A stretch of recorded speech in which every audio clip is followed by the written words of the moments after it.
I'm underwater. It seems like my vision is kind of obscured um, by plants. Mm-hmm. It's almost like I'm looking through this like space of these plants, but I just kind of see like just the water, like just kind of blue, light blue Mm-hmm. through the plants. Very It's good. like they're up close to right up close to my eyes. All right. I want you to breathe in. And when you breathe in, you fully click into that body you have there. And more will become clear. So I want you to look around 360 degrees. What else do you know? Keep trying to move, but Mm-hmm.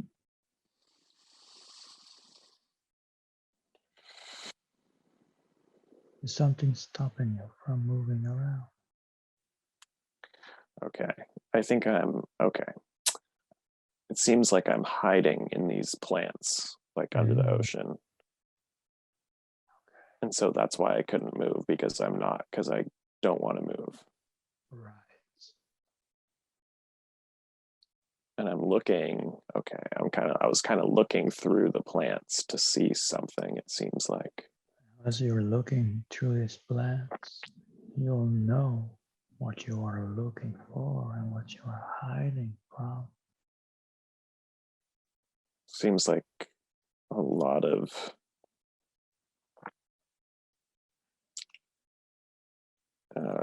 it's almost like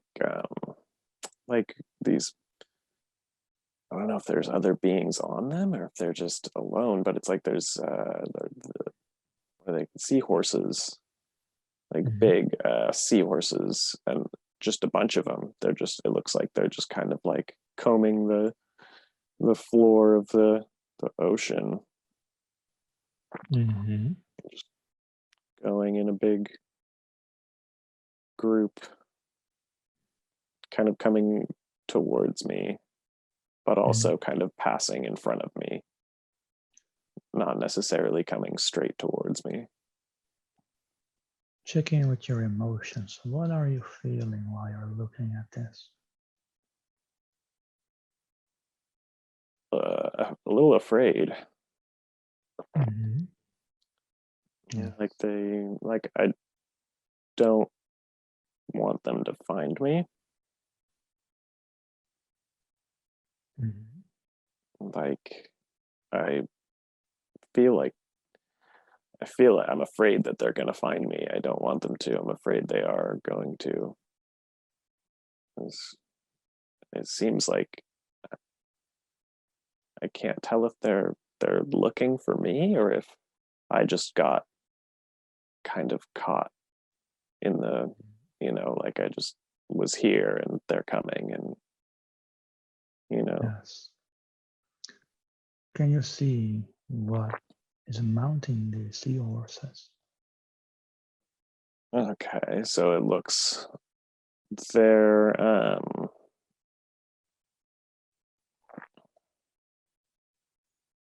really strange looking. They have very slanted, like the center of a Vesca Pisces, but just Mm-hmm. very skinny and long, um, like eyes, black eyes. Uh,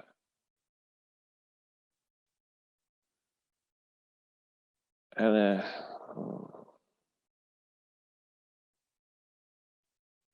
want you to tell me about yourself.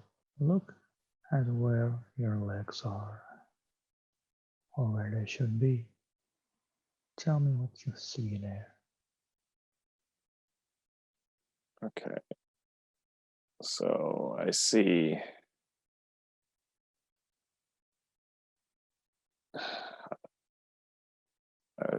I see fins, and I see my hands are like a green, like a greenish blue with webs all in between them.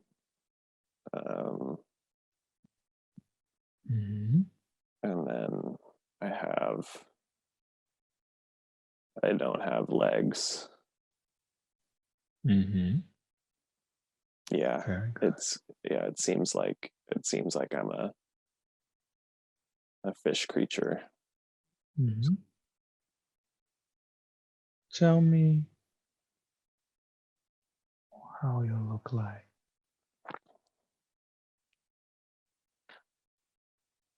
Oh, I okay. I have like slanted, very very slanted black eyes. Like they're like long diagonally slanted black eyes in my head. Not really a nose, more like just like two like holes for a nose, and Mm-hmm. then mouth. I look green. I'm very green. I have these like little fins coming off like the back of my, like kind of where my ears are. Like my ears look like fins, like just little fins coming out, and then I have more Mm-hmm. little fins on my head. That like it's like hair kind of, but it's fins. Yeah, very good. Would you say your body is healthy where you are? I think so. Mm-hmm. Very good. I want you to take another deep breath in now. I want you to fully click your consciousness into that body and see. Now tell me how you happened to be hiding in here. What made you go into hiding between these plants? I I feel like I'm hiding from some sort of like authority, or like I don't think they're specifically looking for me, but it's so the people weren't riding the seahorses. Mm-hmm. They they kind of were. They're more kind of following them, it seems like. And the Okay. beings are like me. They're the same as me. They're kind of like fish-tailed, webs hands, green, slanted black eyes. And they're like following these big seahorse beings.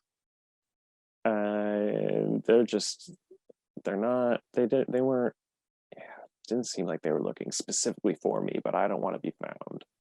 Mm-hmm.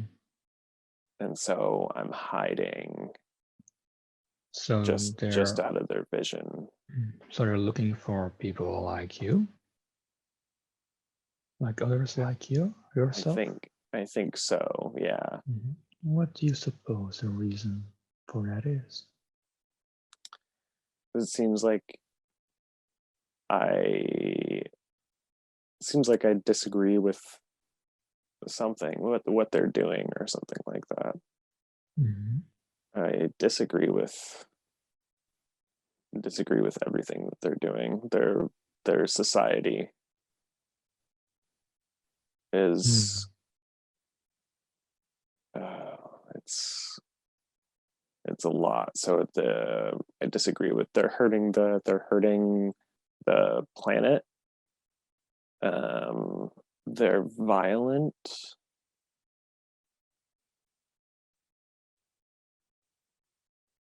They seem like, yeah, I think they want to go to war or something. I don't want them to. Mm. Mm. I'm hiding because if they find me, then they'll capture me and Okay. take me to jail or something. Mm. Okay. So tell me what happens next there. They pass in front of me without seeing me. I hid from them. How are you feeling now that they've passed you? Feeling like I need to leave. Yeah, I feel like I need to go away from there to somewhere, to go to somewhere else. So so now I'm swimming away from kind of where they were going. I'm swimming towards, feels like I'm kind of swimming towards home. So I'm going down now, down a big cliff. Before I was kind of, it seemed like I was kind of close to the surface, and now I'm going way down, much deeper down. And okay. So I like swam down the cliff, and then there's like an opening, or it's like the cliff was actually like this giant like overhanging area. So now I'm underneath the overhang as it's getting darker. But my vision is adjusting, so I can see. So it was dark, and now I can see. I can see all the plants are very bright down here. There's lots of like pink and blue and green plants kind of growing out of the sand and rocks and things. And so, okay, so I'm swimming, bunch of plants going down. I have to go down again more. Swimming through, it's almost like it's starting to kind of turn into like this giant cave, giant underwater cavern. It's getting darker as I'm going deeper downward. My vision is adjusting though. I see now there's okay, now it's getting brighter again. There's like a light kind of coming towards, the tunnel is getting smaller. I was going through this tunnel. It's getting smaller. There's a light at the end of the tunnel. What's at the end of it? Whoa, okay.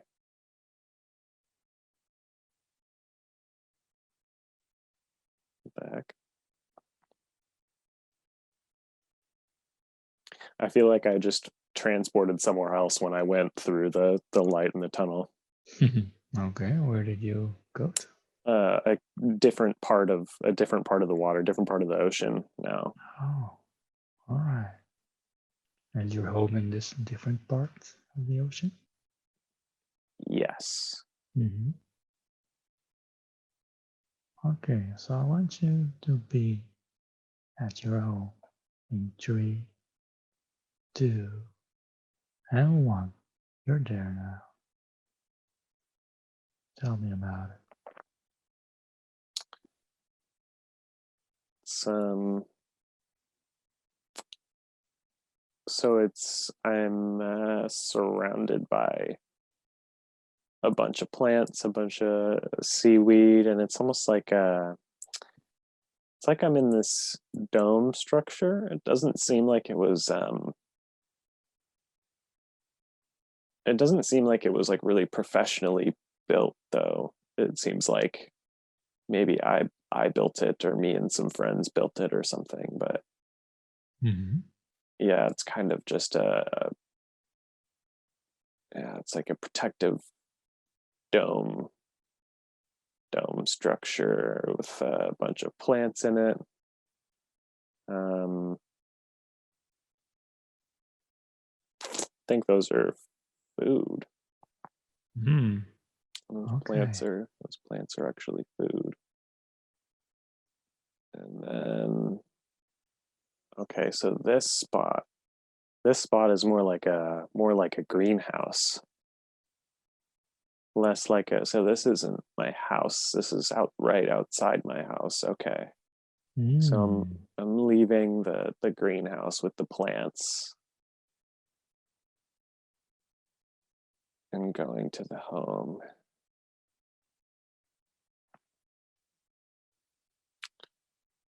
Okay, so this looks more like a house. It's like it's built into the side of some really big rocks. Mm-hmm. It's like built, yeah, it's built into the rocks, it seems like. Okay. And okay, I have to swim. Okay, so there's like a door in the rocks, and then they swim down into this underground area. That's where my home is. It's not like completely underground, but it's like underneath the rocks. And there's Mm-hmm. areas where you can just swim up through the rocks and back out into the water. So it's a bunch of yeah, there's a few different rooms, different. There's not much here. There's Do you live by yourself here? yeah, yeah. There's yeah. It seems like I have some things, some like food that is wrapped up or preserved or something. It's like that seaweed stuff that I was growing outside. Mm-hmm. Then I have it's in that room. There's this. I think this is my room where I sleep most of the time. It has a bunch of shells like all over the walls. Like it's just because like the walls are kind of like a almost like a compacted like sand dirt thing mixture, and the shells are just pressed into the sides of the walls. A bunch of pretty shells. It's pretty empty other than that. Mm-hmm. All right, And very then good. there's another room where I have weapons. Oh, tell me about your weapons. I have a couple of really long spears. I have some it's like I don't know what those are. What are those? Little spiky balls? They're like some kind of trap. What do they do? Hmm. Okay, and as you connect with these weapons, do you feel you have these for in your home? They're right. They're for fighting. Your question was, I feel like if I have war at my home. Hmm. Now, what do you feel the reason is you have these weapons at home? The reason I need sometimes I need protection when I go out. Um, and it seems like I make these weapons as well. It's What like a do you, whole room full of them. what do you get the sense you have to protect yourself against when you go outside of your home?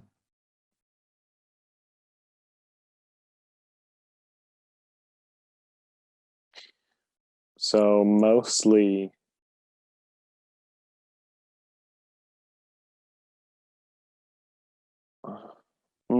it seems like I'm protecting myself against more violent creatures, ones that are, because I get the sense that I can talk to most, or at least communicate with most creatures, but there are some that won't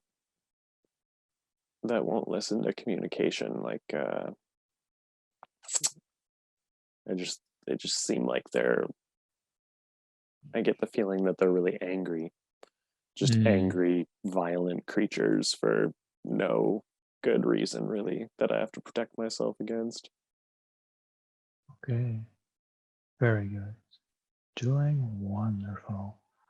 Now, I would like you to close the scene and we'll go to an important time, backwards or forwards into that lifetime where something important is happening, something big that affects your life. 3, 2, and 1. You're there now.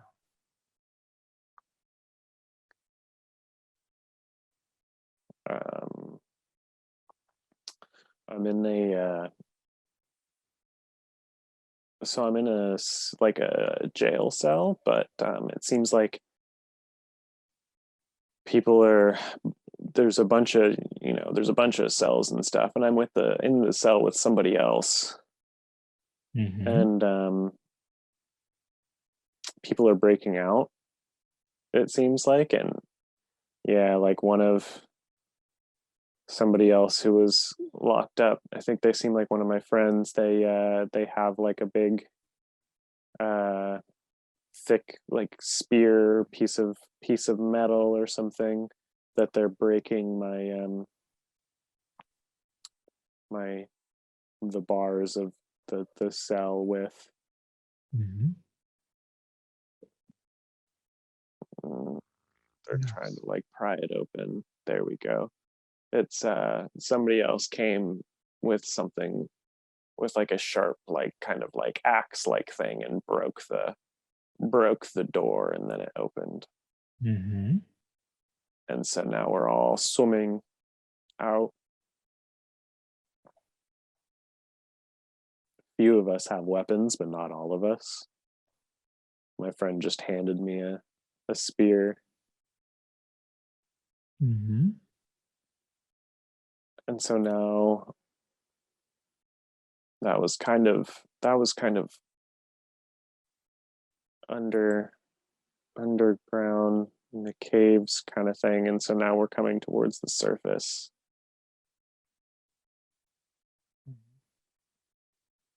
And this friend of yours with you? Yeah, we're all together in a group. There's probably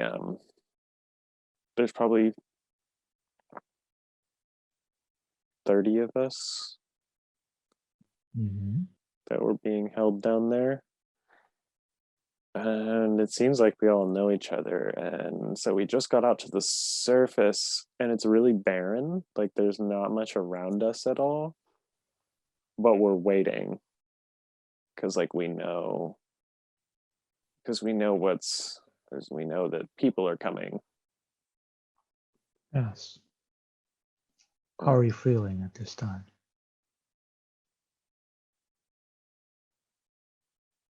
Very just like very observant, just watchful, watching and waiting. Okay, so as it seems like as people start to come, it seems like guards are starting to come with like they have like helmets on and they have armor on and stuff. We're getting into formation. Mm-hmm.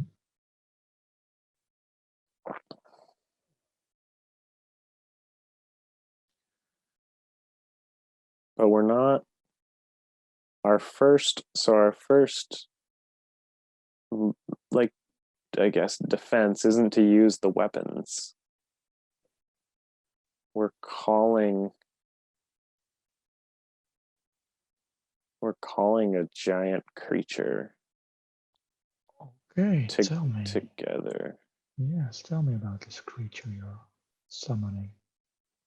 uh, it's a giant, it's like a massive whale. huge, like as big as like 3 skyscrapers. It's huge, and we're calling it. So we're using we're using vibrations from ourselves combined to call this whale, essentially. Okay. And does this whale answer the call? Yeah, it comes and it blocks the people coming. So so it didn't necessarily like smash them. It just kind of got right in front of them. And there's nothing, there's basically nothing they can do because this thing is so huge. It's blocking out the light of half the like the sky, the water. Wow. Yeah. So now, okay, so we called some more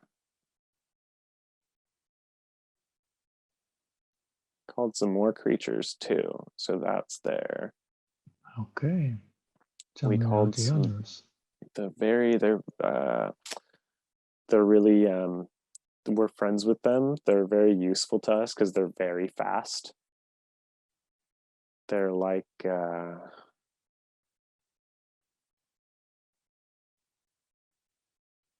they're like kind of like what are they called? The manta rays. Yes. They're very big, but they're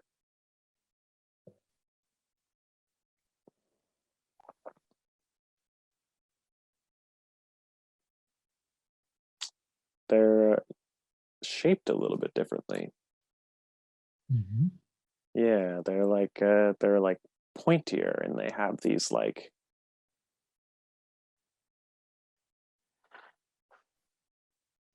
I don't know how to describe that. It's They're fine.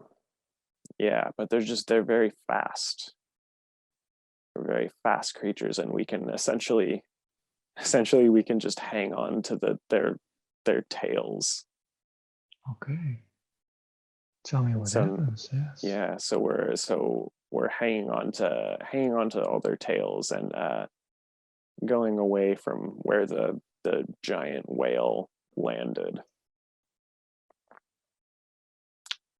We're getting away. We're finally getting somewhere. It was a very long distance to anything. Like it was like we were in the middle of nowhere,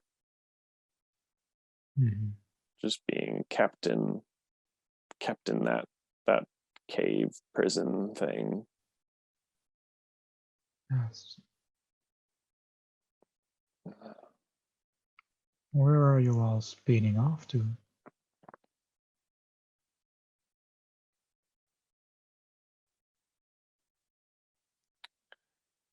Going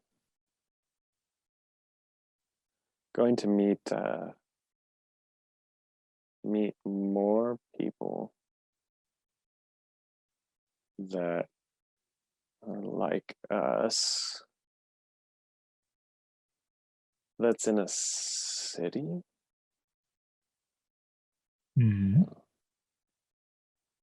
Yeah, we're going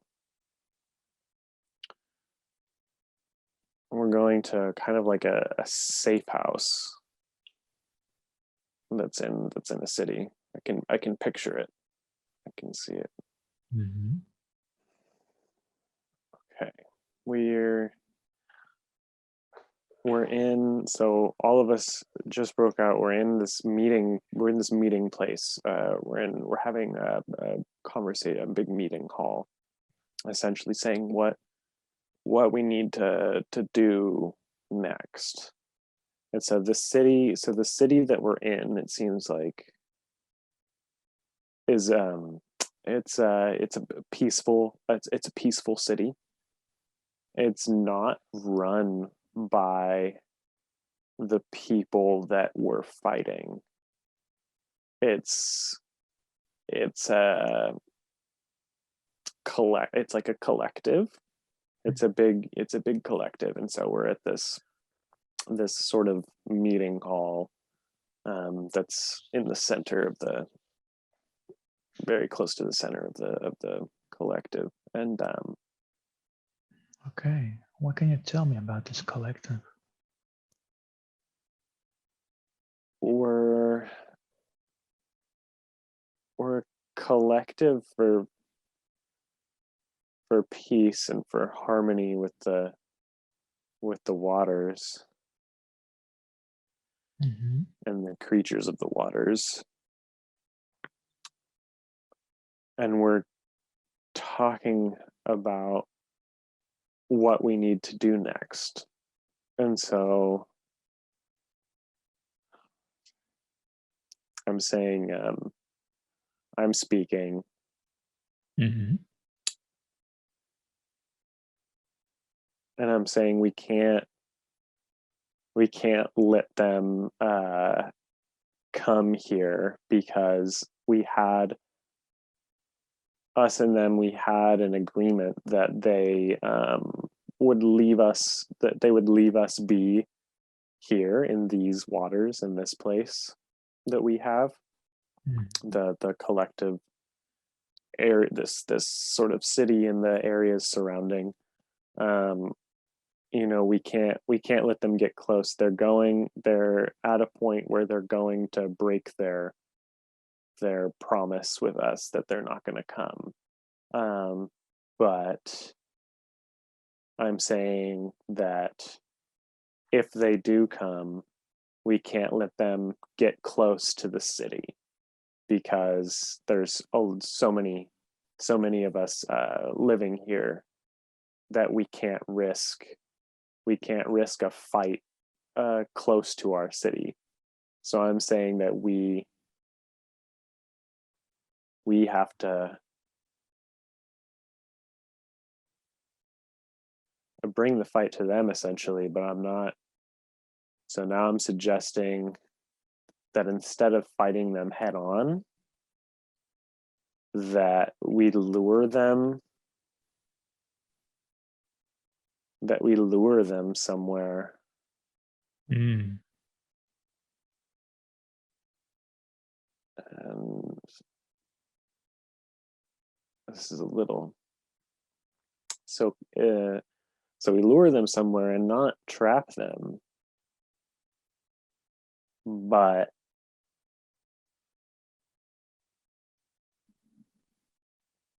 heal them. Oh, what do you mean with heal them?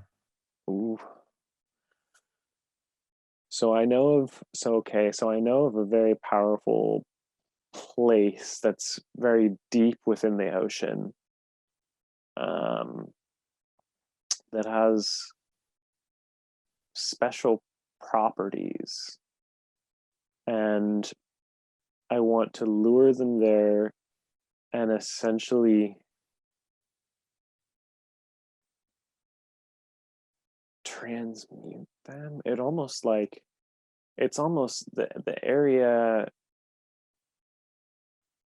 almost has like a drug in it, Mm. like um, Magic element? it's like a magic. Yeah, it's a magical area that they don't know about, that not too many people know about, that I found out about through my studies, Mm. ancient ocean studies. Yes. And so essentially what the area will do is it will put them into like a trip, like into like a almost like a drug induced trip, into a trip and a trance that it's supposed to be very healing. There's no way for us to. So people are arguing with me because they're saying that there's no way that we can control the outcome of what they experience. Mm-hmm. That maybe they go in there and then they just see themselves conquering the oceans, and nothing changes. But I'm arguing against that, and I'm saying that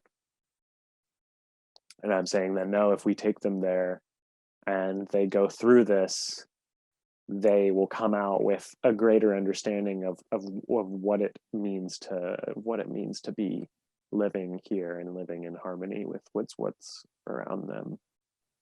Yes. And so a few people are on my side, but some other people are not so convinced. They still say that we just need to kill them. Mm. But everybody just, there's too many of them. There's not nearly as many of us as there is You're outnumbered. Yeah. Mm-hmm. Mm-hmm. Yeah, very outnumbered. All right. So, what do you all decide on? We decide to go with my plan, but there's going to be a fail safe. Mm-hmm. So the way this, I'm really unhappy about it though. The way Mm-hmm. this magical area is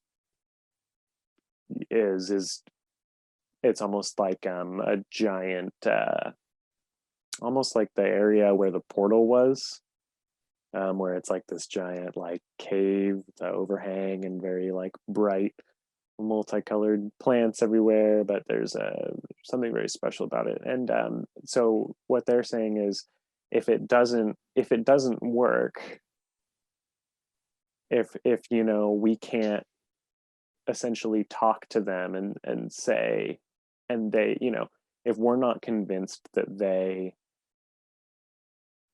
have come to an understanding with us and are going to change their minds, then we're going to kill them by essentially collapsing the magical area.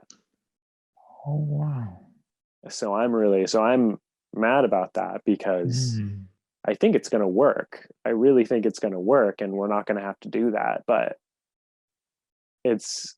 I still really don't want this magical area to have any chance of getting collapsed, because it's a very, very important area that Mm-hmm. connects us with the ancient spirits that have been residing in this ocean for millennia. Mm. Have you connected with this spirit before that resides in this magical place? I have. What was Yeah. that like? When I was a child, I my family lived near there, and I went exploring and found the area. Mm-hmm. And it's when I went into it, it was like I saw my future, and it was like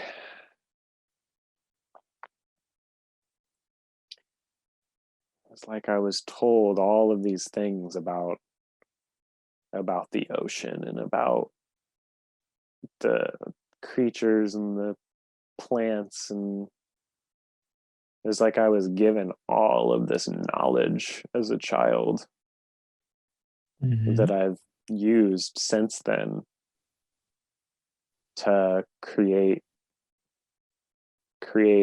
a lot of things. So those little, I created these little spiky balls that I saw in my weapons room Mm-hmm.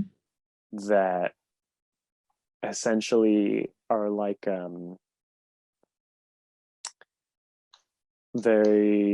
it's not like a grenade, but it's like it creates a whirlpool kind of thing. Like it's Right. like it's a physical whirlpool, but it's also an energetic whirlpool. So it can drain and then store energy from a certain area or from certain beings, whether or not if they're in close contact with the whirlpool. And Mm. it can take energy and then store it inside this little spiky ball and can redistribute it to other areas. And that's technology you learn from this place. Right. Right. Hmm. Yeah, so this place is very special to me, so I really don't want it to get destroyed. Mm-hmm. Yes. Okay. So you set up a course of action. What do you do? The idea the idea is to essentially make them chase us. So uh we needed a catalyst. We knew that we couldn't just expect them to follow us straight off. We needed something to make them follow us. So we're gonna take somebody important to them. Um, Yes. so we're taking a woman, like a young woman, um, who's royalty, Okay. and yeah, but we know the reason that we're taking her is that we know that she sees what we're doing and she understands. We know that Mm. she understands what we're doing. And so rather than taking somebody who's going to fight the whole way, we're taking her because we know that she won't be as much of a danger to us Right. because she's a very peaceful person. So we're taking her, and then they have to know that we took her, and they have to Mm-hmm. know where we're taking her. Yes. Okay. So yeah, so we leave a message after we ask her to come with us, and she willingly comes with us Mm. after we explain to her what we're doing and our plan. After I explain to her what we're doing.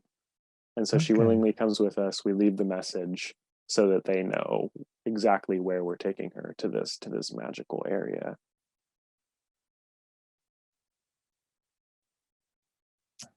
So the plan is set in motion. Mm-hmm. Mm-hmm. Tell me what happens next. We are in the area, and we just finished up setting up the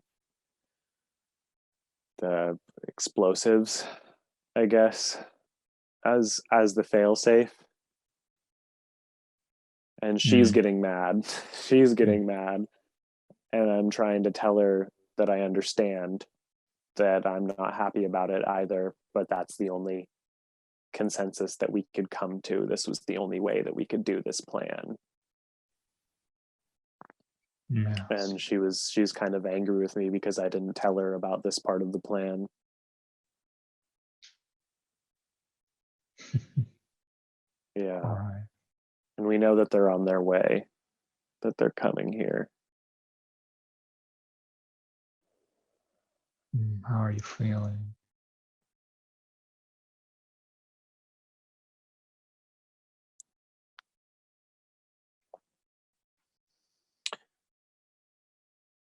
I'm feeling nervous because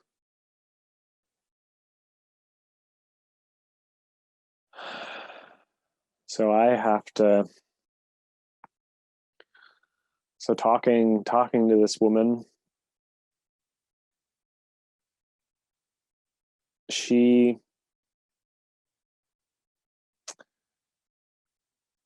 cares about her people, and there are a lot of good people.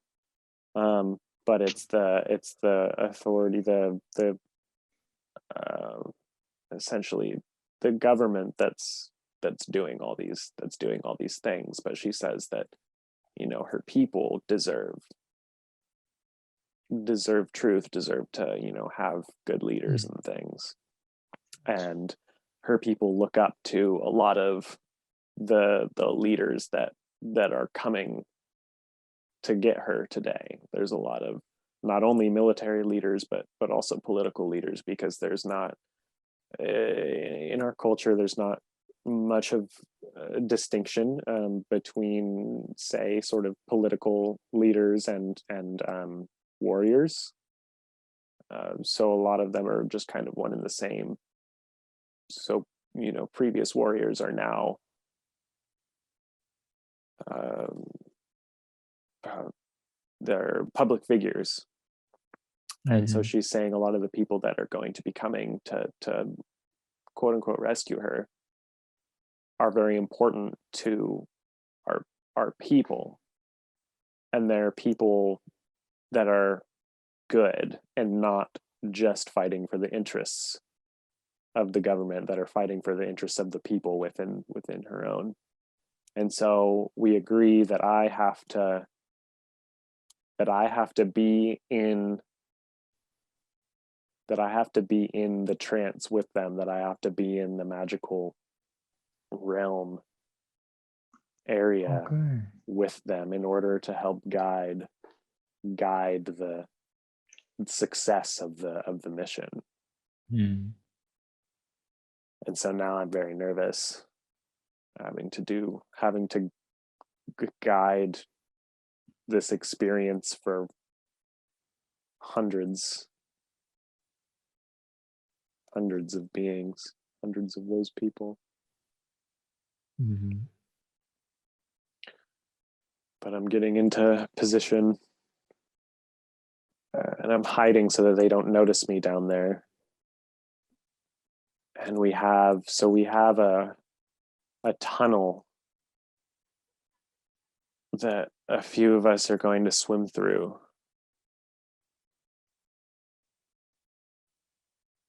In order to lead them straight to where we want to go. So they're coming, they're very close. And the fastest swimmers among us are swimming in towards the hole, but it's a dangerous job because they have to get through the area. It's like once you get into this area, it's almost like a sphere of the energy, and they have to swim through a portion of it. It's not the whole thing, but it's almost like they're swimming, you know, slightly into it and then out of it. But it's dangerous for them because they could easily get stopped and stop in the trance. And so I'm watching them go through the sphere, and I'm seeing them get distracted as this massive group of the others are just right behind them, heading for the sphere. And I'm right on the edge of the sphere. And so they're very focused. Okay, so I have to help them, but I can't let them, but I have to help the ones who are leading them in, but I can't let the others see me. So I swim down around some plants, around the rocks, and I touch I just put my hand in the sphere and connect with the two that are swimming through.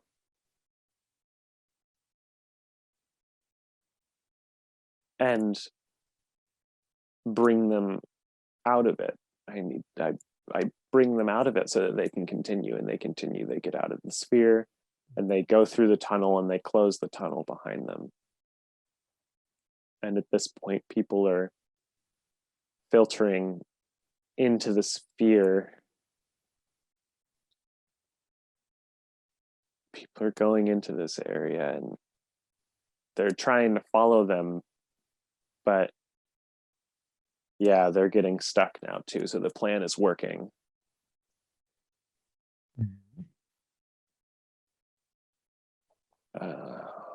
There's some confusion in the back. There's some confusion in the back that wise that everyone's stopping. So there's a few dozen in the back that are not in the sphere that have stopped outside of the sphere. Mm-hmm. Yes. And we knew that this might happen. So, oh shit. So, okay. So we call another one of those ancient creatures, those whales. We had called them. Mm-hmm. And it was hiding. It was a smaller one than before, but still really big nonetheless. And it was hiding just around the mountain. And so as these people are outside of the sphere, trying to get their friends out, this giant whale being comes and just swishes its tail and pushes them all into the sphere. Okay, well, that works. Yeah. Okay. So now I know that I have to go in.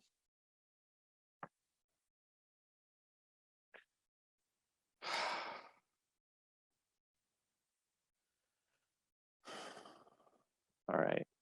What happens as you walk in?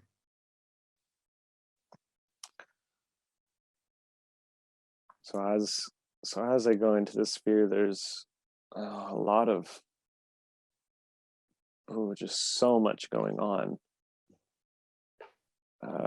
It's almost like sifting through a crowd, but instead of people, it's memories and visions of things.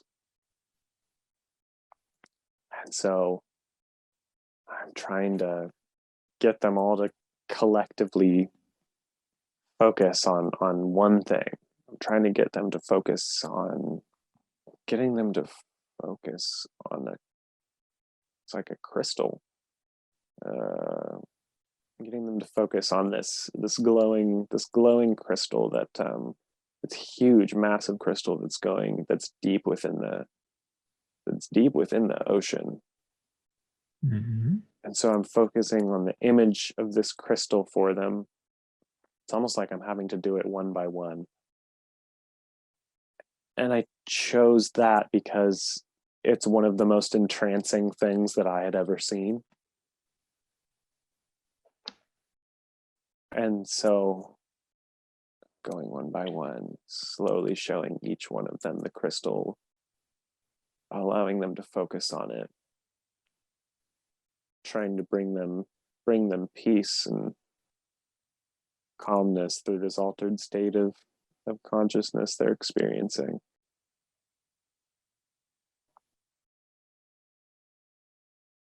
And so I bring them through the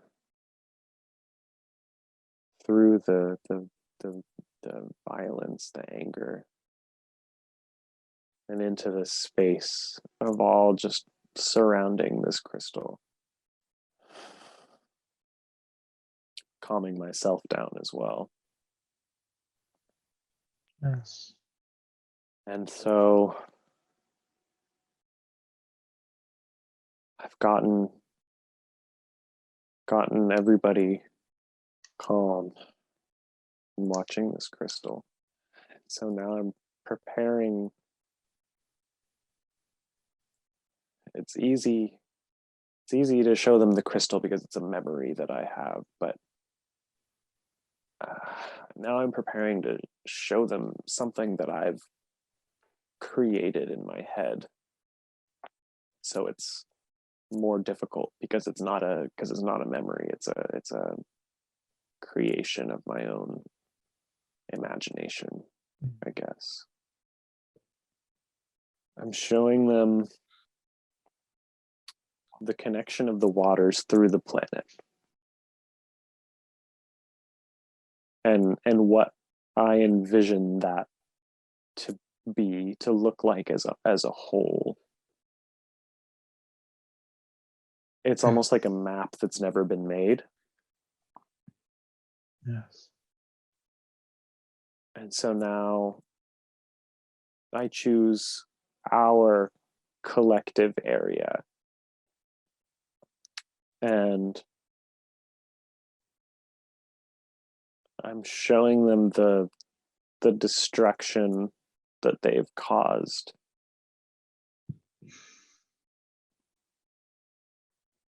And I'm showing them the violence that they've caused and the suffering that they've caused upon not only beings of our race, but beings of the other races inhabiting the area. Mm-hmm. And so now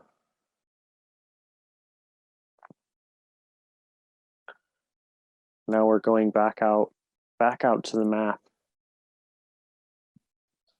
and going to another area that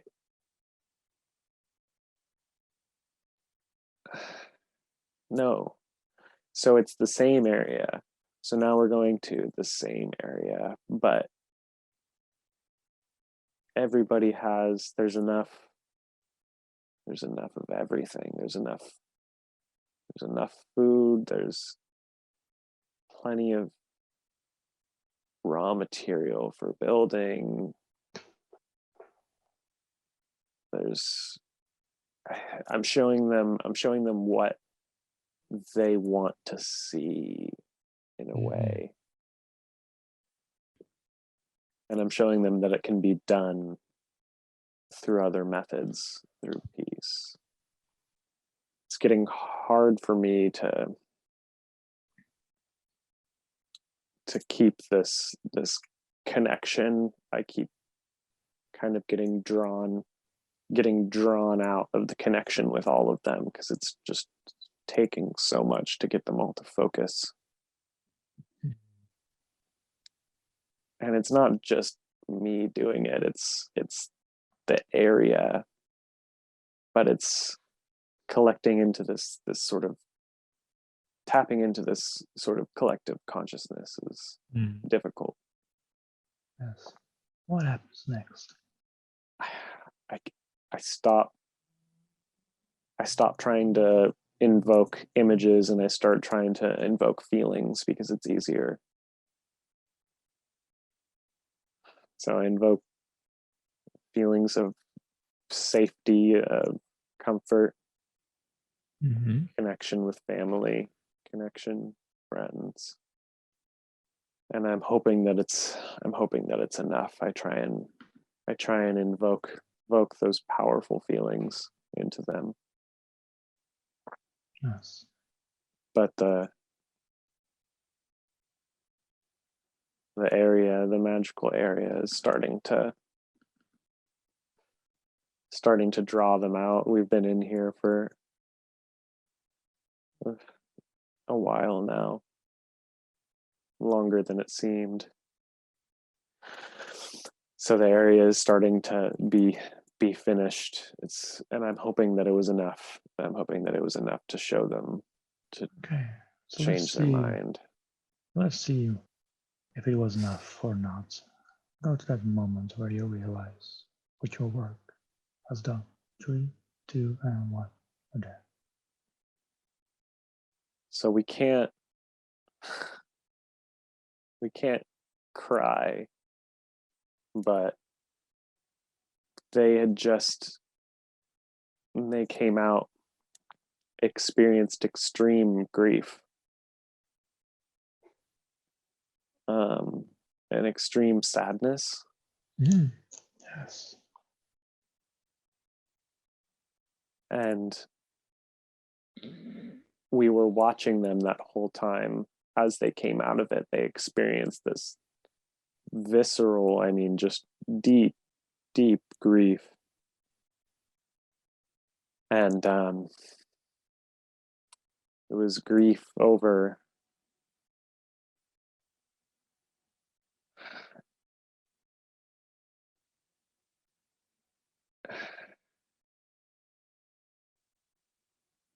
I think it was grief over the land.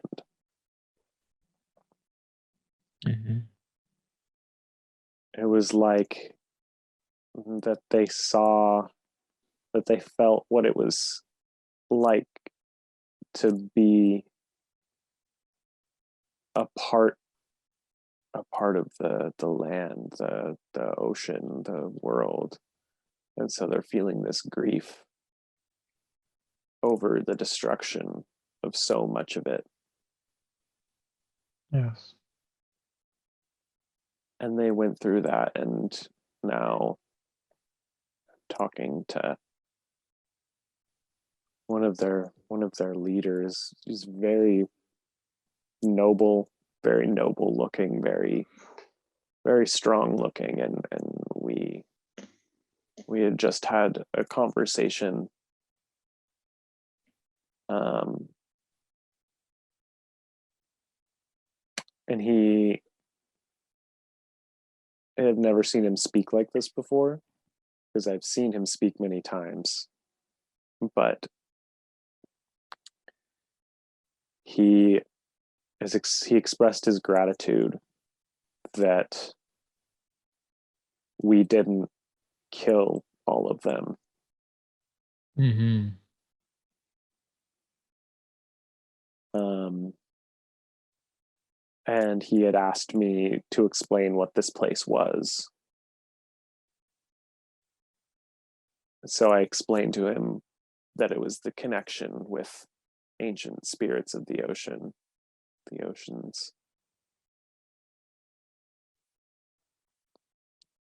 He seemed to understand. Mm-hmm. And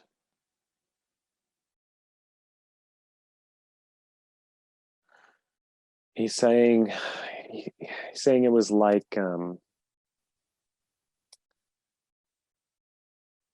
he's saying before, it was like being consumed by this greed, this darkness, but also it, it was also being he felt that he was consumed by a responsibility, that the responsibility weighed over him, the responsibility of the people that he resided over. This responsibility just made him have clouded judgment, and Greed. didn't give him the correct path to getting where he needed to be, as far as getting everybody everything they needed. That was always his it was always his goal, was to he was always doing the right thing in his mind, right? But Mm-hmm. Okay. So and he they all feels have a that that's change. lifted now. Yeah. So they all have a change of heart.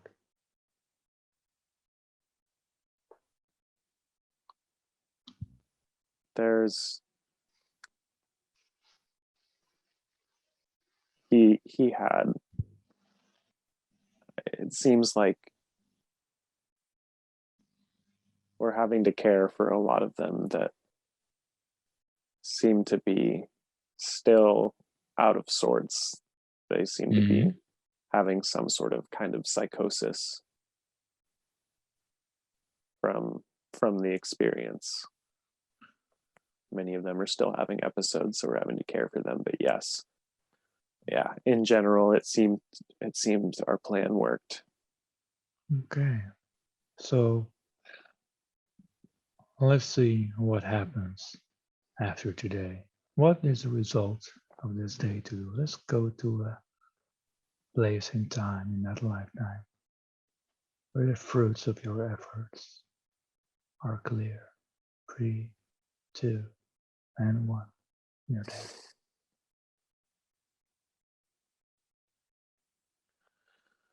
I'm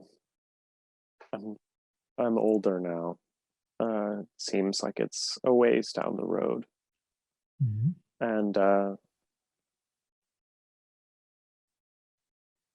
I'm living in this. It's a different city. It's a beautiful city, huge but beautiful. Plants growing everywhere. The food that the plant that I was growing for food before, that's everywhere. Just growing so many things, and I have a family. Yes. We're in a home, it's a small home, grouped in with many other homes.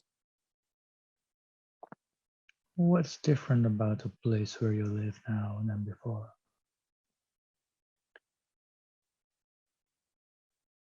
It's free. It's yeah, it's free, and it's much more beautiful and lush and how it should be. It's Mm-hmm. not. This city was one of their main cities, and it was almost like cut out of the land. It was almost separate as the land, but now it's a part of it. Now it's a part of the Mm-hmm. landscape almost, even though Yes. it's a huge city. That's what it feels like. Mm-hmm. I can feel the energy flowing through the city much better as well. Yes. And how are you governed these days?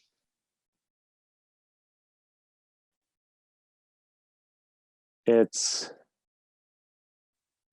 it's like it's different districts of the city. Each have like a board of people that decide things for the district, and then the districts have further meetings together.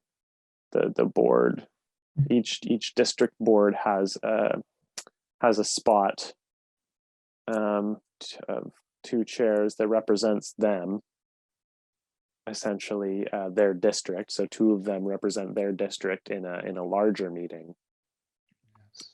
where all of the districts get to meet and decide things. Okay. Um, And that's would you say that the politics is more in tune with the spirits of the ocean and the waters? Yes, definitely. Yeah, Mm-hmm. things are not decided on a hierarchy now. It's all it feels to me that the power coming from coming from the people rather than coming from the top. Mm-hmm. Very good. And tell me about your family that you have now.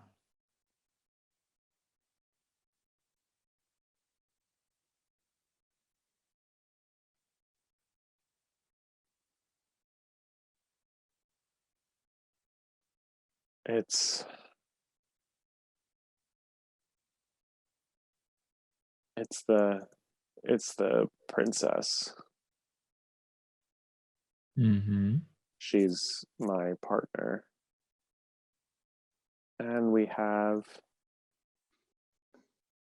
a young boy. Mm-hmm. Look into the eyes of your partner and your young boy and see if you recognize these eyes in the lifetime of Nicholas.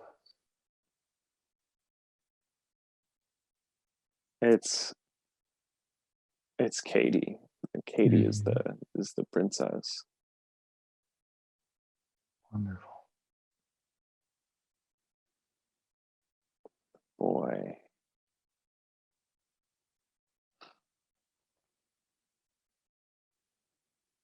I don't recognize the boy. Okay. Okay, good. Very good. So as you look upon the land and the city and your home, what goes through your mind?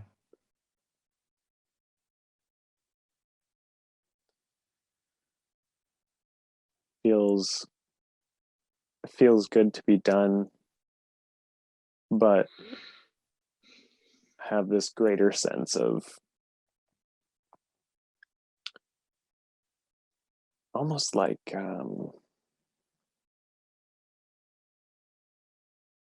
I didn't quite get to explore the ocean and all the Mm, secrets of the planet yet, but I think our plan is to do it together as a family down the road when our son is a little bit older.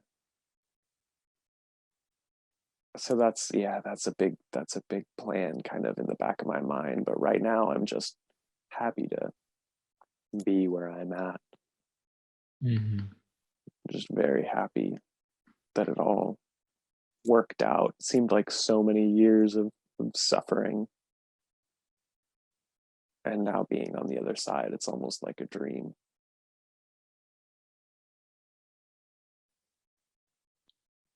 Okay, wonderful. Now, I want you to go to the last day of your lifetime. Go to the last day of your lifetime.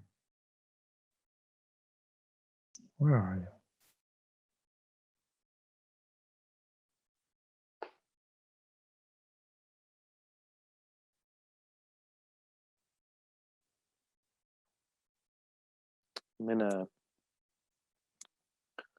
I'm very deep within the ocean now.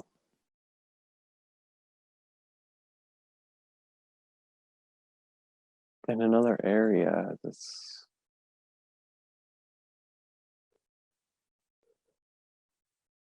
yeah, it's a very different area than the area where I grew up, where I fought things like that. Mm-hmm. But a lot of people that I know are around me. Do they Um, know it's your last day? yeah, Okay. What are they doing?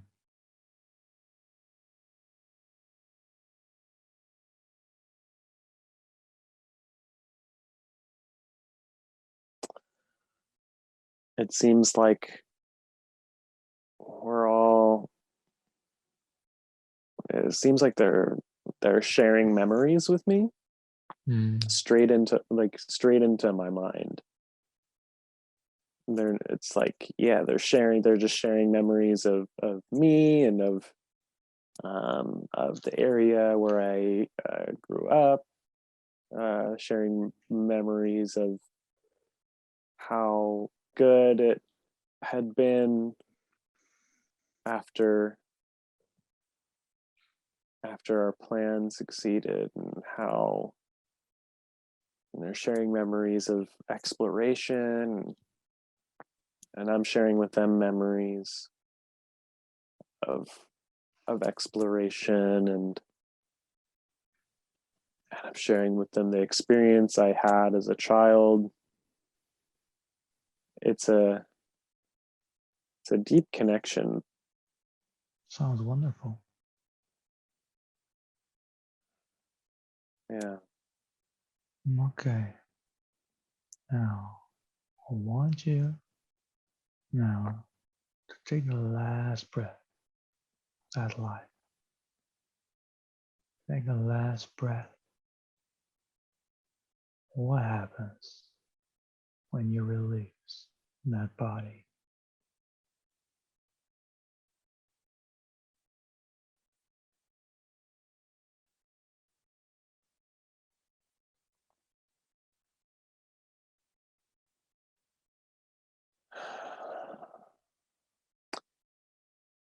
It's almost like I came out and got like tumbled a little bit, like tumbled like in a like you get in a wave. You, a wave hits you and it's a big wave and you just start tumbling and rolling, spinning a little bit. Mm-hmm. And so I came out and tumbled. And now I'm going, just fading, not going anywhere. It's just Mm-hmm. dispersing out into the water.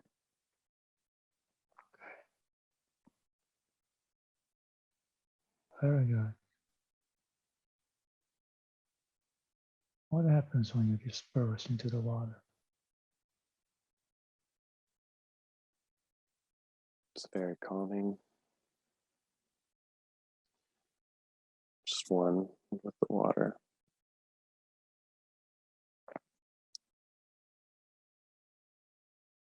Mm-hmm. I can feel the ebb and flow. I'm just sitting in the water for now. Yeah, so I want you to connect with that magical space. I want you to connect with the magic, the spirit of that water.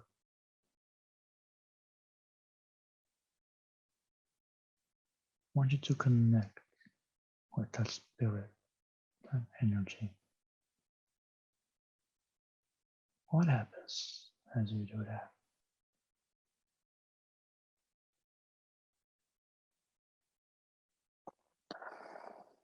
You connect with that magic spirit.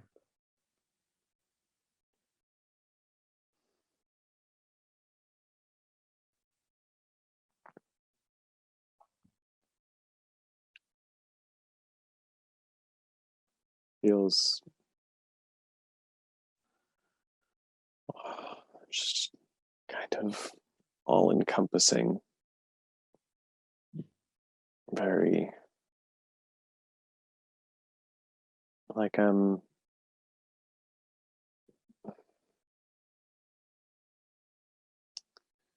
being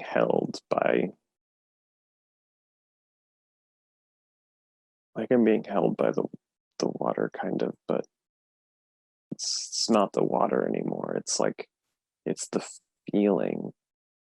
It's the feeling of being held by water without being in water anymore. It's it's the essence of that feeling you get as you're floating. So calm, Mm. peaceful, but also just so flowing and changing all the time. So just feels so fluid and adaptive.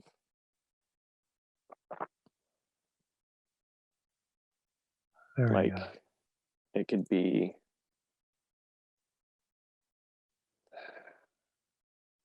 it's hard to describe. Mm-hmm. You don't have to describe it, just feel it, just experience it.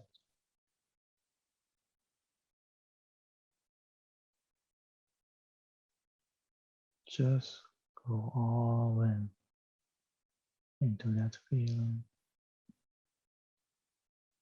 Just immerse yourself to that all encompassing energy and consciousness. Meld with the spirit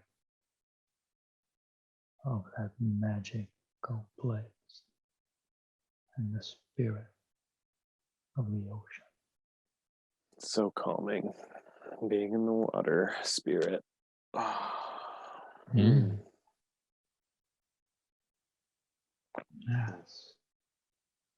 Does the spirit of water have anything to say?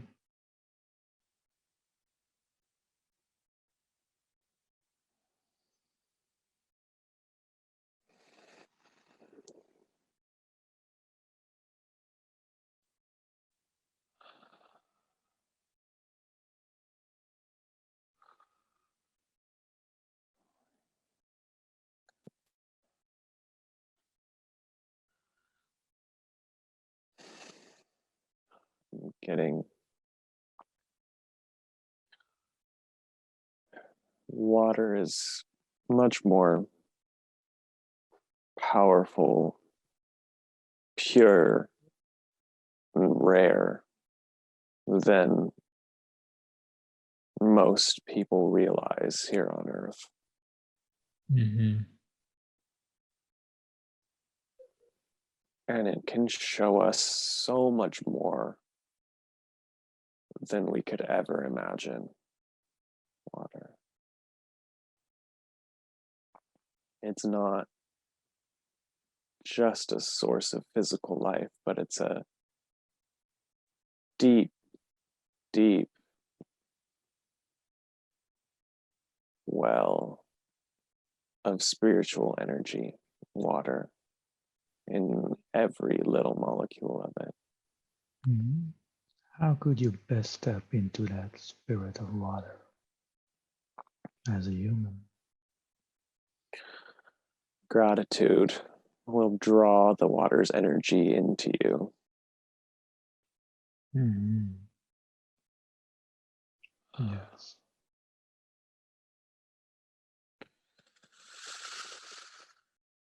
Knowledge that water is in everything. You can start seeing water in everything around you because it Mm-hmm. is. And as you Okay. start to see the water more and more everywhere, the more you can connect with it. Yes. Very good. All right. So let's move on now and we thank with gratitude the spirit of water, the element of water. Thank you. Thanks, water. Okay. Let's move on. Let's drift and float now to the angelic realm. Let's move to the angelic realm. Arriving there now in the angelic realm, up in dimension, in the higher dimensions, you arrive in the angelic realm. What do you notice first as you arrive in this angelic realm? Just energy points, not points, just energy orbs, flows. It flows. Everything it flows like water. It's everywhere. It's everywhere. It's it's like currents that just flow for endless distances and time. Mm. Currents of energy that one can just tap into. Mm. Tap into that energy now.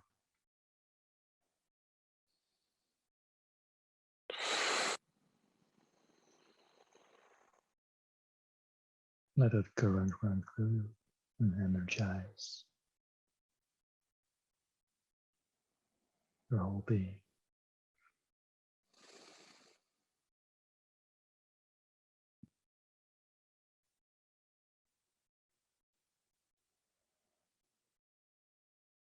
Hmm.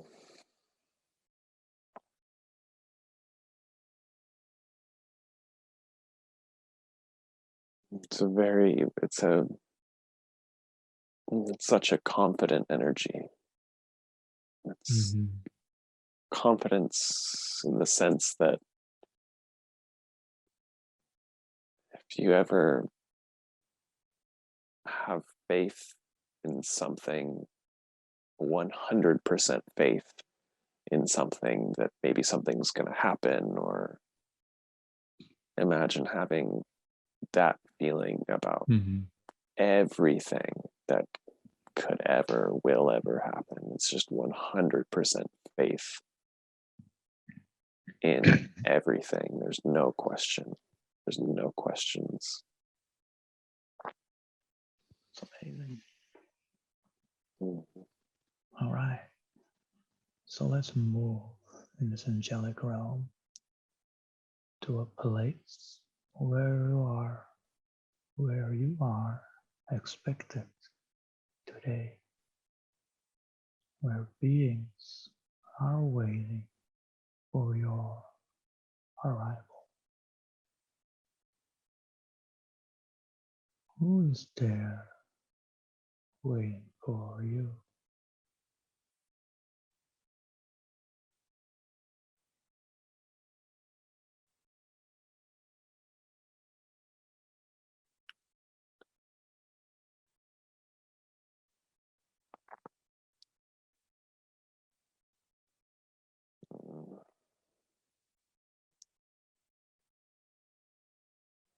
It's hard for me to see, Mm-hmm. feel what's there, who's there. Okay. What do you mean? Do you feel a presence?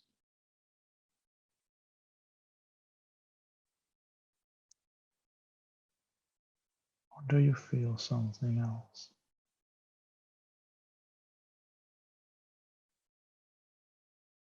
I still feel sort of alone, but not lonely, but alone. Mm-hmm. In your own being. Mm. Okay, wonderful. Well, now let's merge your personality, your soul, and your higher self in a holy trinity. Let that happen now.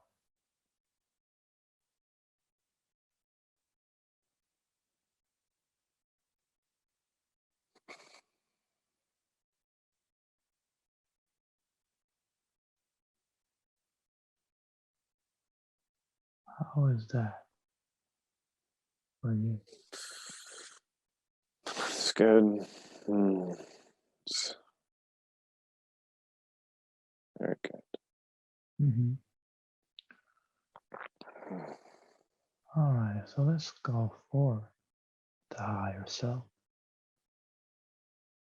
You have your permission to ask questions to your Yeah. higher self. Yes. Okay, higher self, you can come true now. Integrate into the body and take over next voice.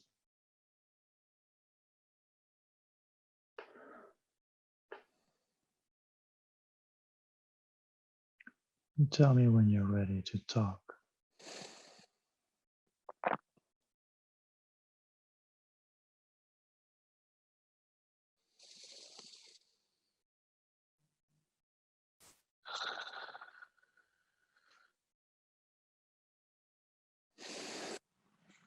Okay, are you Hello, present? Ruben. What? I'm here. Okay, Did you need some time installing higher self? Took a moment to integrate, yes. Yes. Okay. Why did it take a moment? Noises in the background distracted him. Mm. Okay. Now, it's been a while, higher self. Ages. Ages. It's been very long. I was looking forward to our next conversation. As well. Since last session, I really like that. We had a fun time, didn't we? Always is. Always is. All right, higher self. Can you tell me, and Nick, why did you show that life?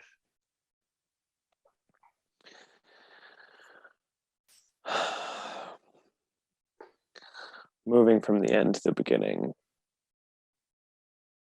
that life was to show the adaptability of water, the flow of water, to be able to tap into the energy of the spirit of water, to aid Nick and you and all of humanity in the massive changes that are coming and that have been coming, that continue to hit humanity. The flowing energy is very much needed right now, as water can adapt to any container, as must you adapt to your new realms. Yes. As for the lifetime, it mirrors much of the energies going on Earth currently, that lifetime. Yes. Forces are in play. Forces are in play that are not in harmony with what the planet and what the universe needs and wants.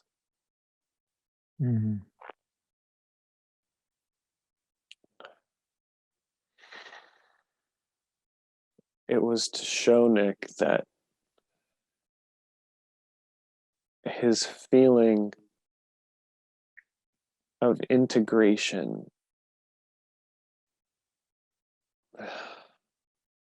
excuse me, it was to show Nick that the feeling he gets when he thinks of the powers that be, and that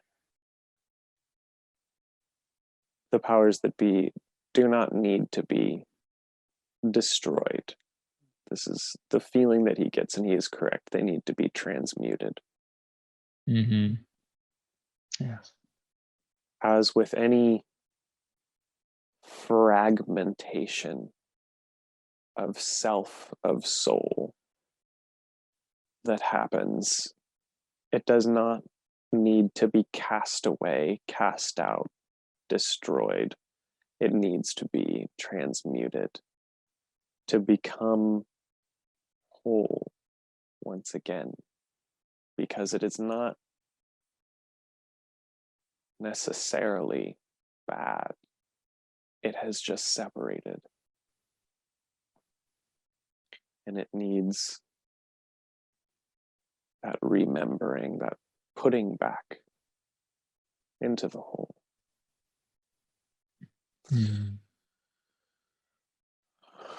So it's important we as humans remember the spirit of water. We can use the spirit of water in order to integrate the energies that appear to be separate from us, but in fact are not.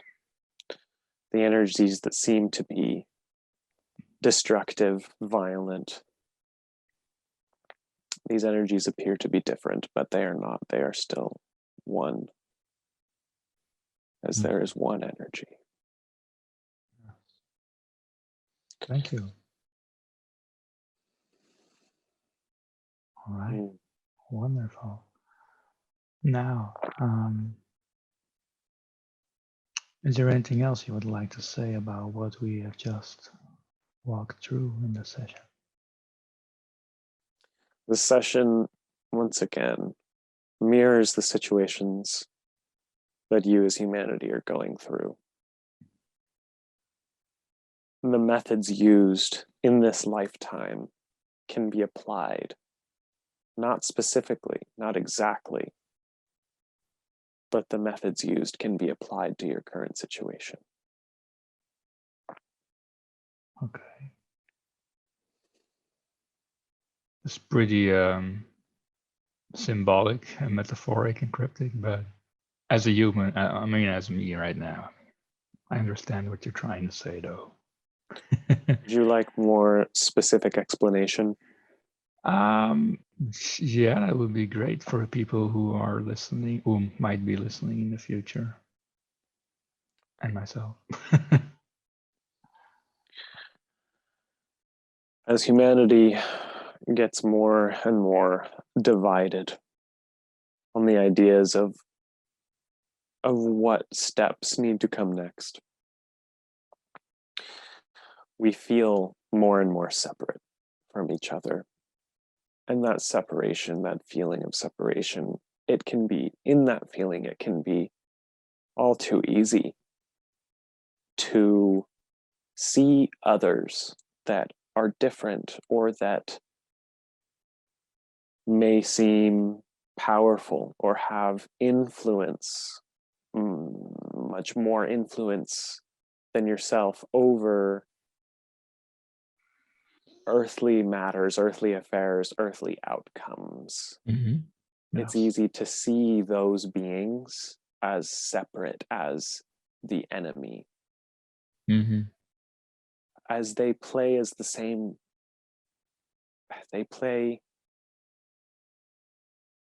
by the same rules that we do, that you do.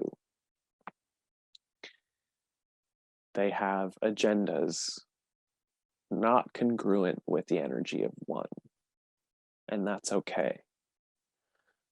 But we need to remember that those individuals who seem like they're working against us are an integral part of the journey towards reunion. Yes, they play their part in the game. And we cannot hold energies against them. We will only do ourselves disservices holding energies against these beings. Does that clear things up a little bit? That does clear things up. All right. Very good. Now, is it okay if I ask you some questions that Nick had? Certainly. All right. Well, his overall intention is to hear what he needs to hear, because maybe there are things he doesn't readily think of.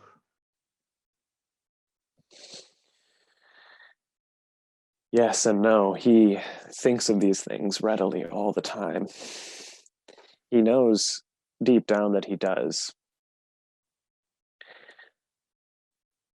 What he needs to hear is that he needs to trust the intuition and the voice inside of him that seemingly, quote unquote, answers the questions. He needs to trust it. He does. Mm-hmm. But it does sound like the voice of your mind, so it's kind of hard to differentiate, I think. Is what he's having trouble with. At least I am. The differentiation of... Yeah, the difference in texture between the two voices that you hear is basically nihil. You know what I mean? The ego and the soul. The monkey brain and the subconscious. Yes, they both seem to use the same channel for the information to come through. Or at least it seems like that in the very beginning. And then it's kind of hard to differentiate which is what. You were talking about fleeting thoughts yes. earlier before this session. Yes. That's very important. those fleeting thoughts that come and are hard to grasp onto at first. Those are usually the ones coming through the ego. Those are usually the ones coming from the soul and having to Okay, I was break thinking, wait, through what? breaking through the ego. Right. Okay, it makes sense now. Yeah. Yes, those are the ones, those fleeting thoughts, hard to catch, that come at a split second, seemingly out of nowhere. Mm-hmm. Those are the ones coming from the soul through the ego. And they're Yes. breaking through and they seem fleeting. They're these little bits and pieces of the full force of the energy that your soul puts forth to get these messages through to you into this realm. Okay. And I imagine the more you try and detect those fleeting thoughts for what they are, they become more clear over time. Yes, the more you pay attention, the stronger it will become. Mm. The more emotion will be evoked when they come, and therefore the easier it is to tell where they're coming from. Okay. So Nick has to trust these thoughts. Slowly but surely, it is becoming easier and easier for him to understand where these thoughts are coming from, and that truly they are the answers that he is seeking. Yes. Wonderful. Now, he had such a fleeting thought in our last session, I yourself, and I'm sure you're aware what we're referring to here. He had the fleeting thought, the shaman. Yes. Can you tell us a little bit about that? This was an incarnation of you, Ruben. Okay. It was. Yes, wow. Nick was correct. So is that the first time we met in the flesh? No. Oh. No, that was not. Okay. You had already known each other for some time, quote unquote. Okay. You had known each other for a very long time. You were already soul brothers at that time. Yes. Okay. Well, we can pat ourselves on the back for restoring a war, torn planets. Quite the experience. Yes. And once again, it was done through water, if you remember correctly. Right. We put our hands on the water and okay, well, relevant. Connecting with water will be very important. So maybe me and Nick should do the same thing here. Well, maybe our powers aren't nearly as powerful as they were then, but hey, maybe. Okay, well, that's wonderful. Let's see here. The next question was, yeah, much of what he has been praying for and asking for have been coming true. As, for example, the money that has been flowing to him. He wants to thank himself, but also you guys up there for that. The gratitude is greatly appreciated from this level. Because how is that? How is that it's coming to him in such a way this time, at this time? To put it simply, it's only a matter of time. As the focus becomes more and more constant, as the focus becomes a daily thing, the energies that you put out, you receive back. He knows this well. And as of late, we know he's been struggling with connection. But what we want to tell him is that it's okay to be struggling with this connection as long as you can see the results coming through into the physical world. The things that you are focusing on are coming to you. No matter if you're having prophetic dreams or wildly vivid visions, magical meditations, it doesn't matter. As long as you pay attention to the results that you are getting of the things that you are focusing on. Now, those things can be things that can aid you in your journey, such as money will aid you in this life, or it can be bad things. And those are the things that we choose not to notice, the things that we're focusing on that are not good, that incarnate into us, into our lives. Right. But nonetheless, it is important to recognize those as well, so that you can stop the cycle, stop the pattern. Yes.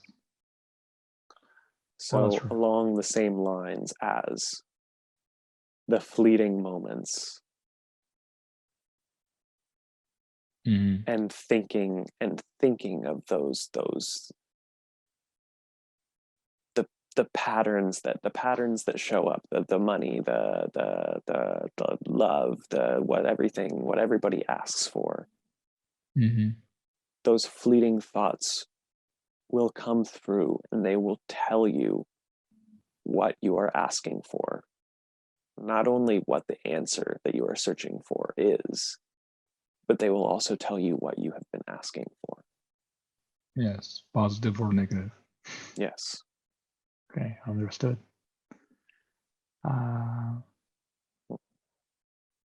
It's very revealing.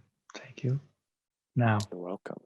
Before I forget, during the session, in the left top corner of my sight, I saw this weird metallic ball of light flashing. It distracted me a little. I have no clue what that's supposed to mean. Or was it just an imagination? Could have been a bit of a vortex. It's quite common. And that's most likely what it was. Yes. You say it's it quite... seems to have been a vortex. Okay. And why here and now? I've never seen that in my life. They're becoming more and more common. Okay. Breaks in the matrix fabric of reality. The matrix. Good. Yes. Right. Awesome. And as they appear more and more, that's how you know that she's breaking things down. are speeding up. Yes, that too. Things are speeding up. And as you continue with your work, things will continue to speed up faster and faster for you. Yeah, this is the first time I've ever seen this. I've seen it like a little bit in small specks, but not this big ball. Oh, interesting. Anyway, it's just weird that it just happens to happen during the session with Nick, my brother. You know, it's weird. Okay, well, let's continue. Also, another thing I experienced during this session, during the paradise, right? When he was at the edge and when the spirit animal talked to Nick about fertilizing this land. What did it mean? What did the spirit animal mean?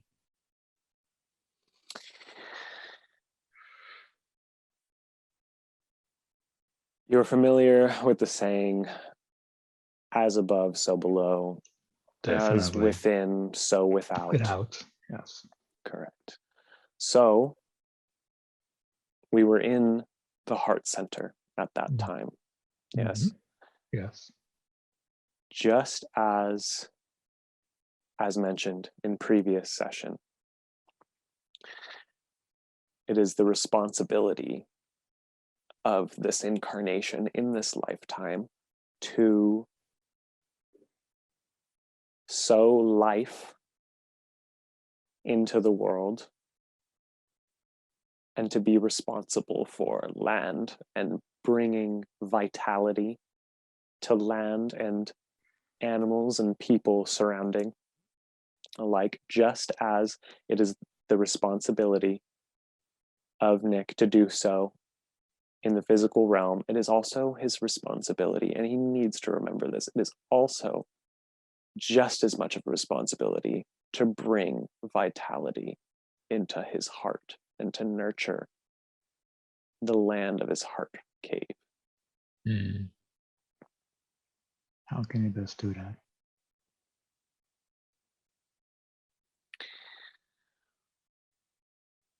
With things that expand the heart cave. You know the feeling. It's simple. It's greater in connection than those fleeting thoughts from the soul. It's deeper, it's easier in connection because you can feel it. Expansion in your chest, this beautiful warmth vibration in your chest. Mm-hmm. During activities, you will feel that certain activities, and it can be anything. The heart opens when the heart opens. There is no specific things that need to be done, but once again, it's paying attention to when that happens and continuing those trends.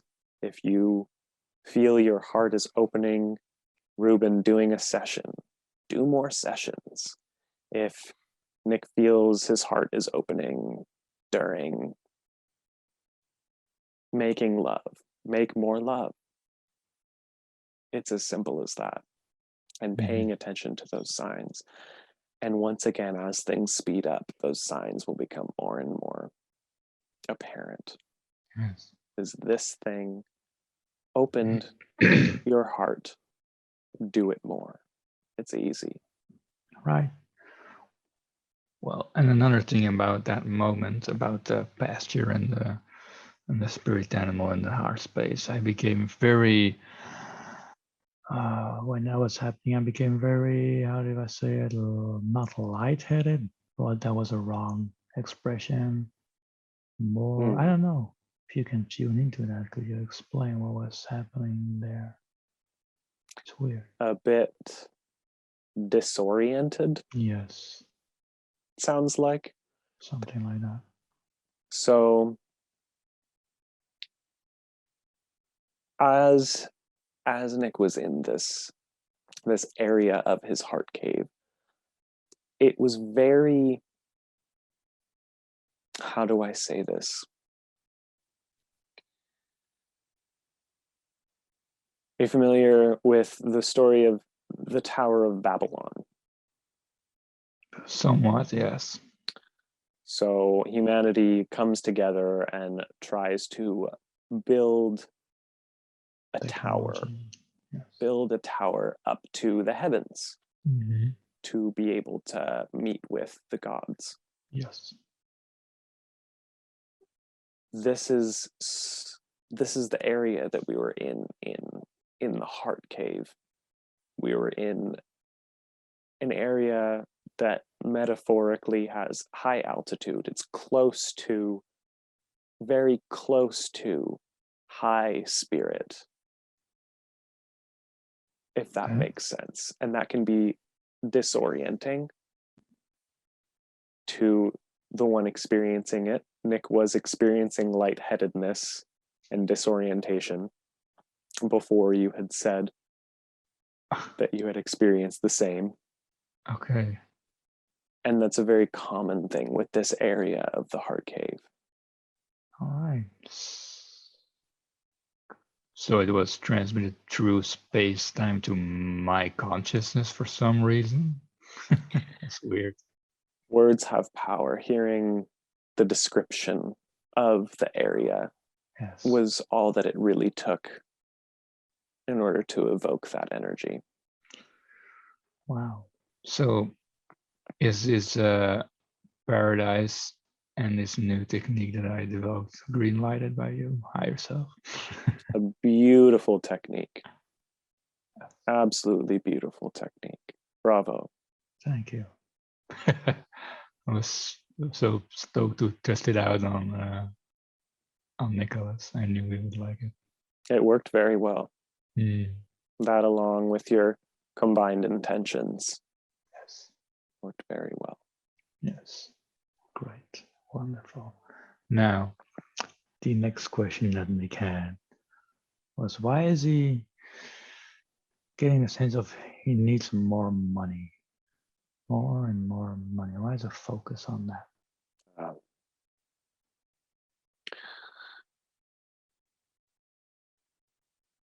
As I'm sure you are aware, but maybe many others who may listen to this may not be, there has been a bit of a relationship with money when it comes to being a child of the stars, where it is easy to renounce money,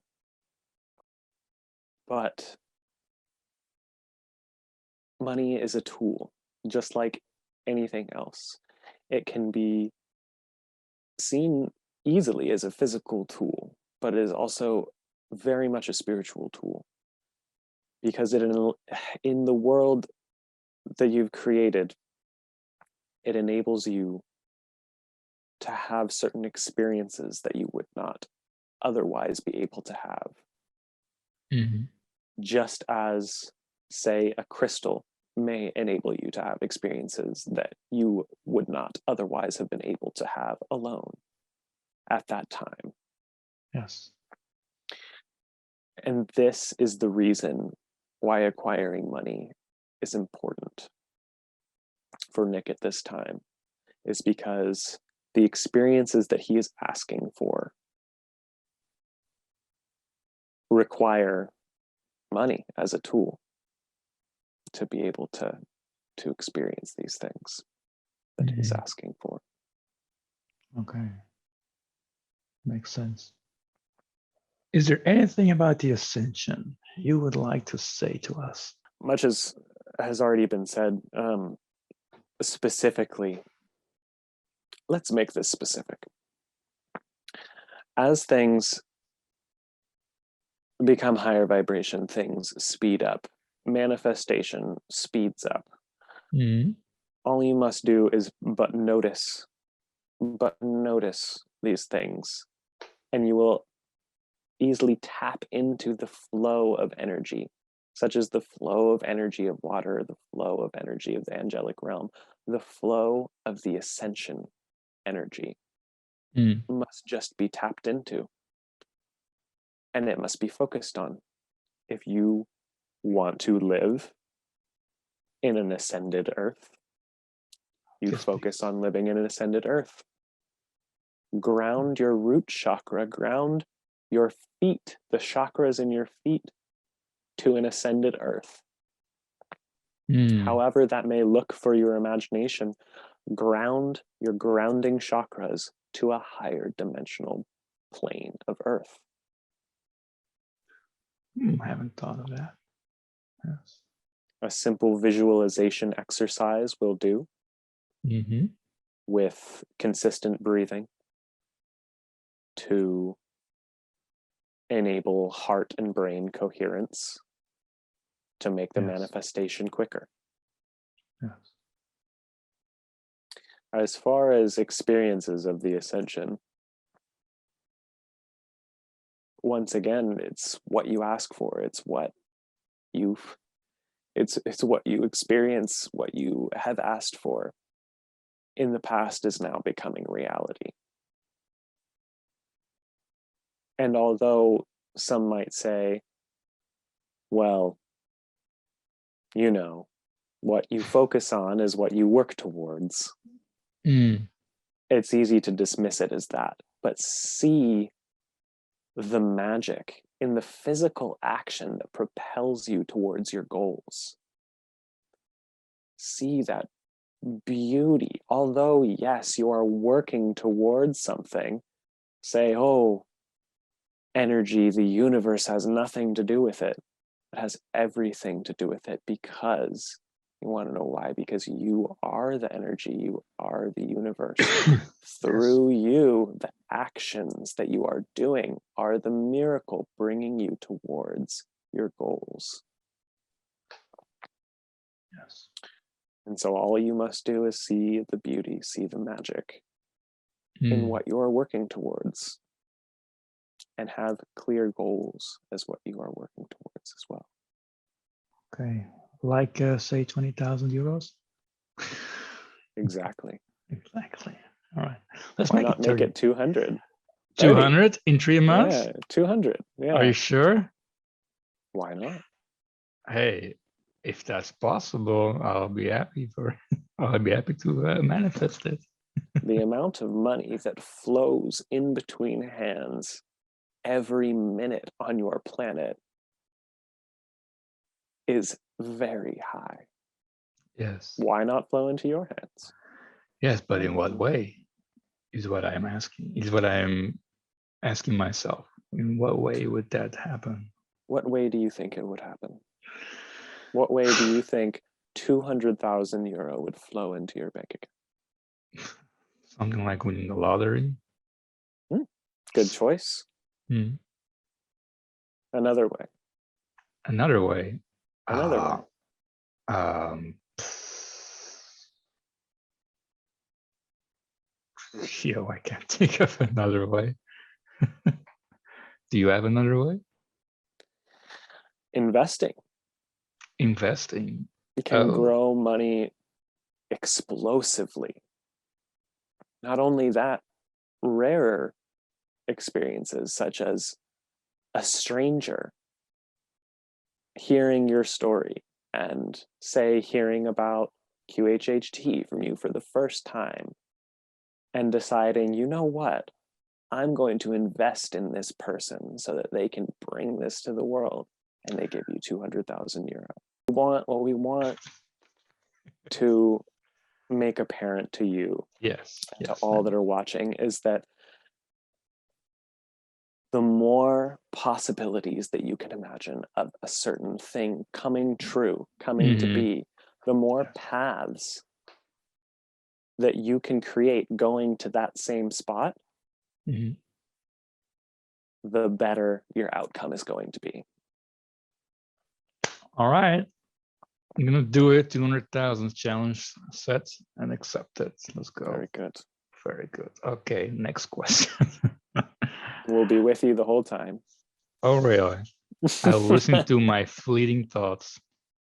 Good. Anything about crypto you'd like to say? Yes, you were talking before about crypto becoming a very large part of the socioeconomic scene of the earth. Yes. That is correct. The most likely scenario is that it will become one of the main sectors of innovation over the next 10 years. Over the next 10 years, yes, about 10 years, it will become one of the main, if not the main way to not only settle payments, but also to connect ideas, to connect others and connect ideas. It will be an integral part of the ascension process, using the internet to share information in this decentralized, across the board manner. And not only that, it will be one of the largest wealth transfers in the history of the earth. The largest wealth transfer in the history of the world. It's amazing. So it's what the collective consciousness has been focusing on. Yes. Once again, is that transfer of wealth, is that abundance being spread, being brought to all far corners of the earth, foundations such as the one Nick talks about all the time are bringing this technology to far corners of the earth. What is he talking about all the time, Nick? Areas in Africa, Cardano. They're taking their technology and using it for beautiful things already in different countries. Is that a coin you would tell us to invest in? Oh, certainly. Yes. Now for short term and for long term. Certainly. And as far as investment advice, there isn't much that we can give you, because if we could give it to you, you understand that everybody would have to get it, and then nobody would. Right. I understand. It wouldn't be conducive to a future that Okay. enables everybody to have. I understand, but me and Nicholas. I'll cut this out of the recording. Just me and Nicholas. We can have the scoop, can we? Come on. I like your ways, Ruben. That's good. No, that's fine. It's so fine.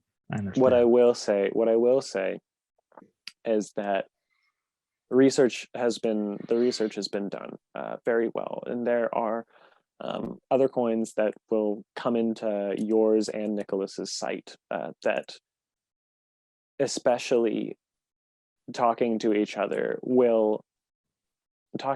about these coins and deciding on them, they will be fruitful.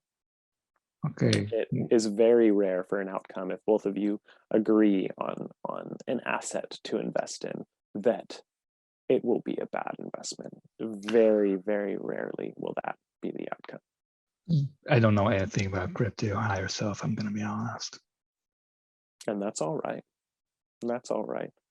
As it becomes more apparent in your society, in the world, you will learn more. I see. Yes. And it's and all about feeling. Exactly. Yes. Very much so. Very, very much so. And also look at what problem the asset is looking to solve.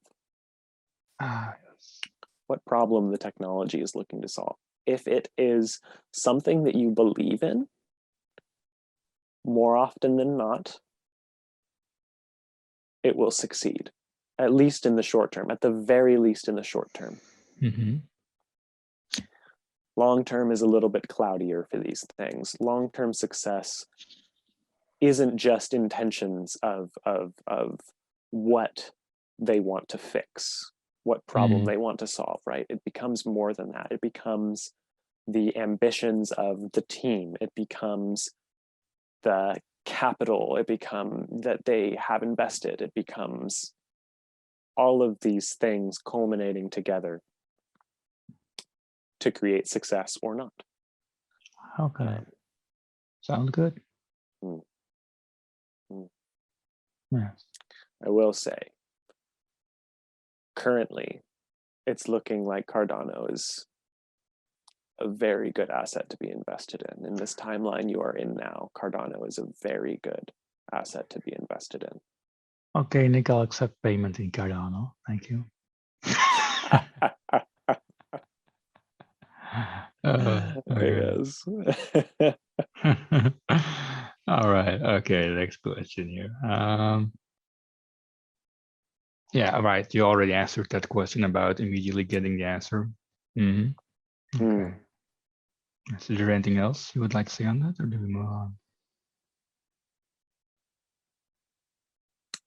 I think it was explained properly. Yes. Okay. Anything you'd like to say about Nick's progression in life, work, and self-progression? Once again, circling around to those fleeting thoughts. Pay attention to those fleeting thoughts, my friend. Yes. As far as the progression, things have been going well. Thoughts. There's a specific thought in that we put into his mind every so often, not all of the time. It's not necessary that it becomes consuming to him at this time in his life, but there is a thought that we put into his mind every once in a while, and it's the thought, the feeling of what it would be like to teach people how to be powerful. Yes. That is something that will come, and it's a real thing. The feeling will become reality. Right now, we ask that he not get consumed with that currently, in But it's there. time he is in now. But it is there, and it will come if you but have patience. Yes, exactly. Yeah. Yes. Wonderful. Additionally, one more thing.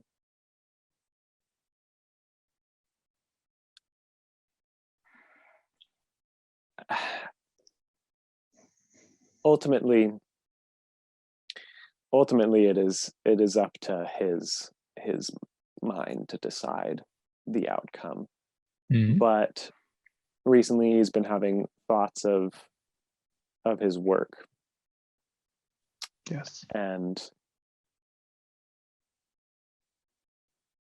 we'd like to remind him that when he is working, he feels meditative and he feels happy, and that is a good thing. But also, there's absolutely no shame, no trouble in imagining being in another field of work that would also make him happy and be meditative to him. There's nothing wrong with that. He's been feeling a bit of guilt, imagining what it would be like to do something else for work currently.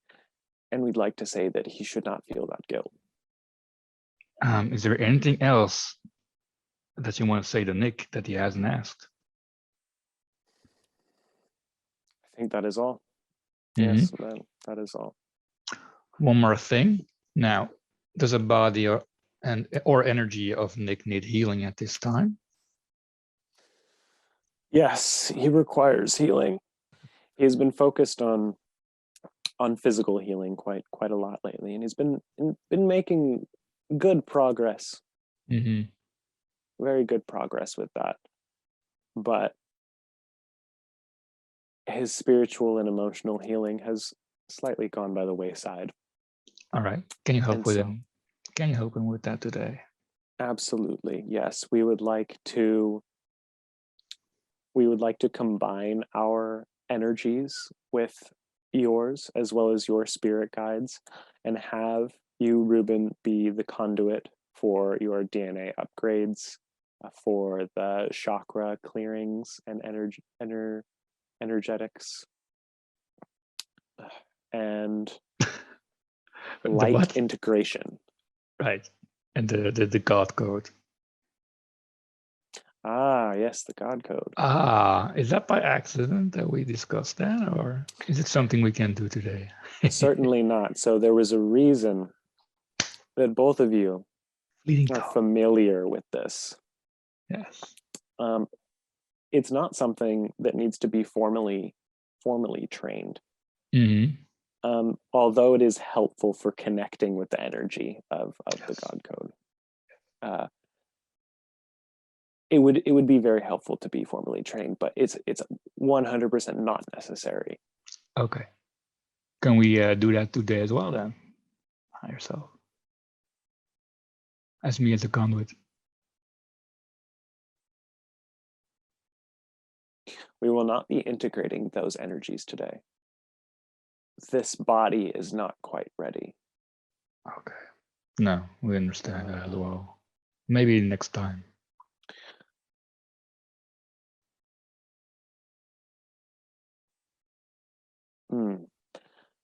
Yes, the body is not quite ready for the God code. Excuse me, I was searching his energetic code in his body. Okay. To see if there was a place where the God code could be accepted and linked and integrated efficiently. And it's not looking, it's not looking quite how we would want it to. Okay. That's fine. It could be, let me say this. Even even though energetically it wouldn't necessarily be the most compatible right now, it is not a bad idea. I hope that our decision doesn't dissuade you, Ruben, from exploring the God code. Essentially, it is code that finally has made it to your area, your quadrant, that finally has made it. Yes. It's a light code, a very pure light code that is currently integrating with humanity. Correct. Yes. That's it. And it is not something that would be harmful to anybody. It is something that is everywhere already. And to be specifically integrated through a source of energy, a conduit, a conduit such as this session, would be, put simply, a waste of time, a waste of energy, if the body is not fully ready to accept. No, I understand. But yeah, I will keep that in mind. Okay, so the God code is not quite ready for next body. How about mine?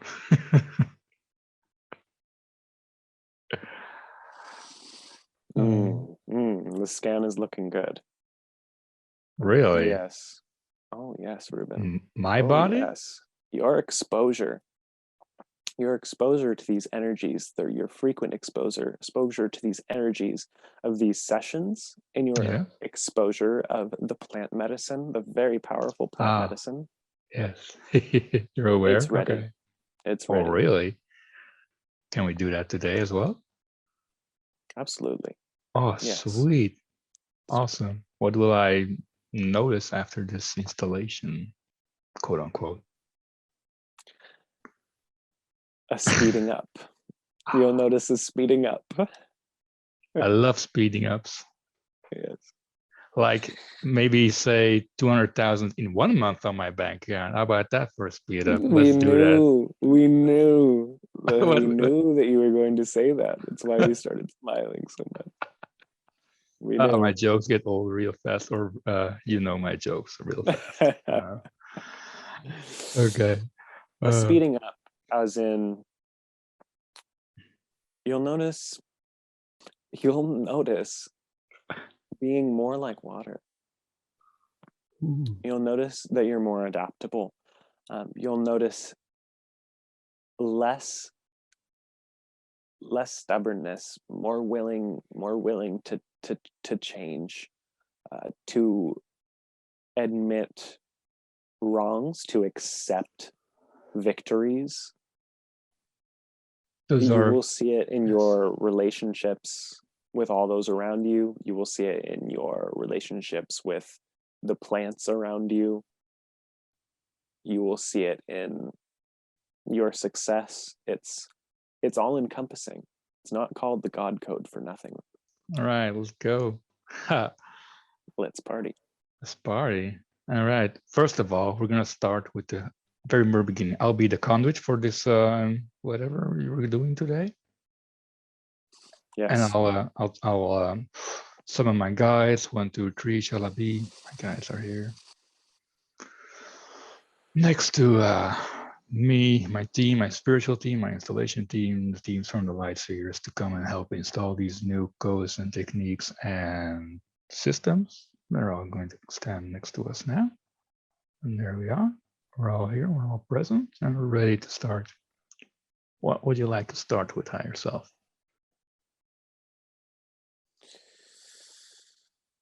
Let us start with chakra clearing. Yes.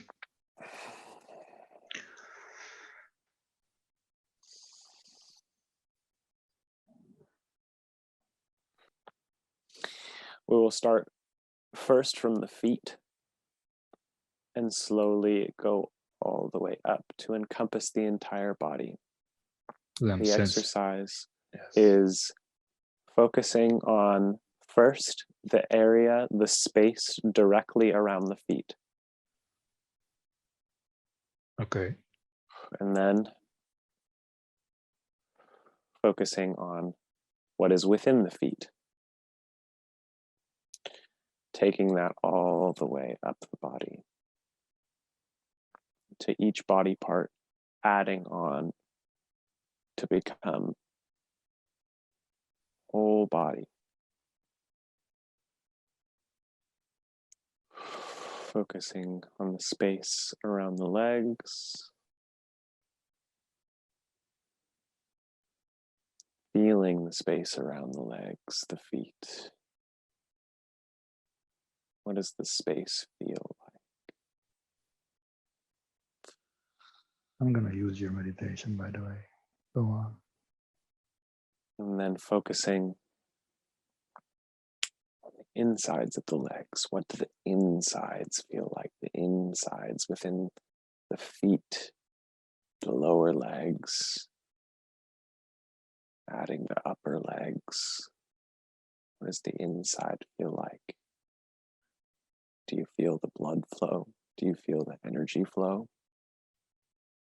Yeah. Bringing your awareness once again to what is surrounding, the space surrounding the legs, and now the hips and pelvis.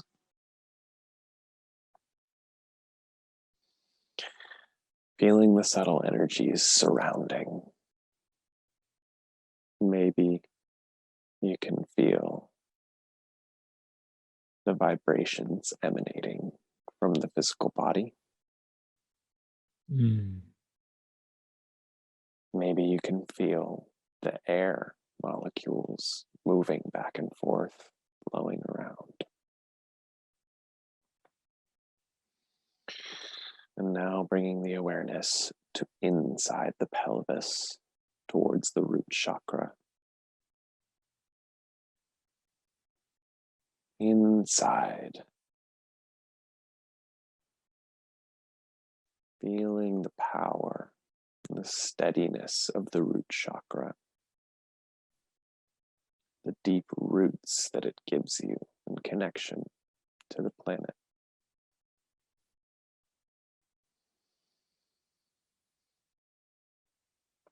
And bring yourself once again to the area outside of the root chakra. Now, if it is still an area within your own body, but outside of the root chakra, that is okay. We want to feel the energy outside of this root chakra, feeling that.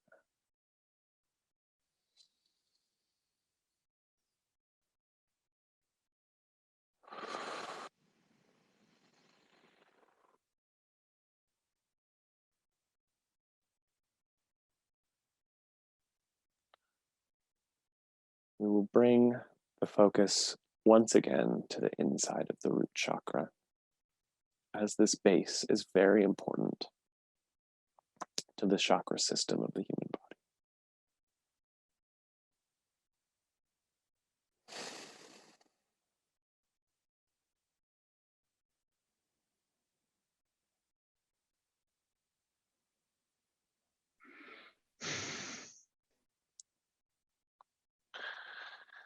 Now bringing your awareness up to the second chakra, the sacral chakra.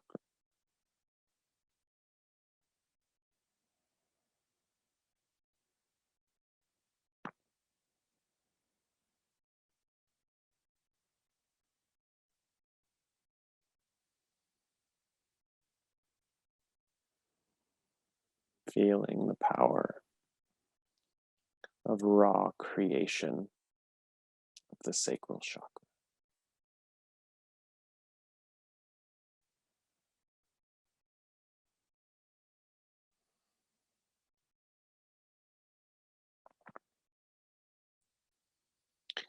And now shifting the awareness from the inside of the chakra to the space surrounding the chakra.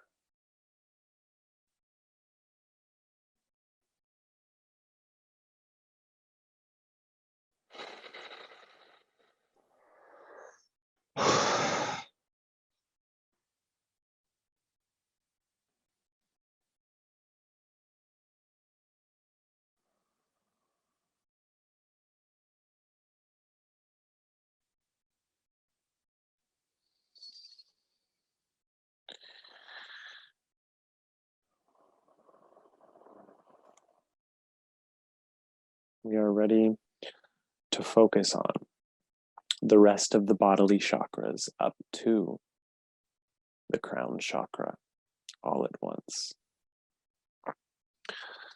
Let us focus on, from the root to the crown, a line of energy, a white, golden white line of energy connecting all of the chakras,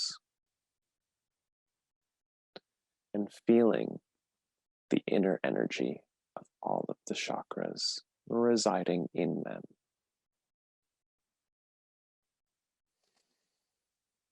Feeling the connection, the flow between all of them, and the unique energy of each one.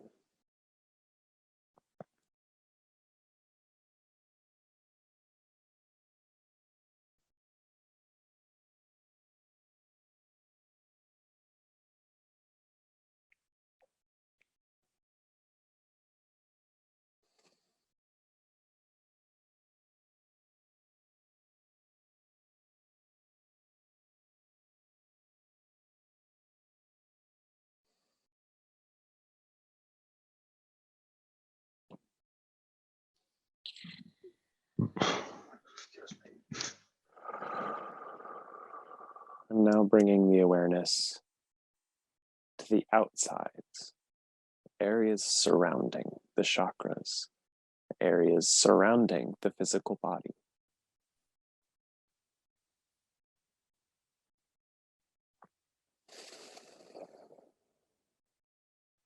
Having the awareness of the energy cleansing and energizing on the inside, but residing outside of this process.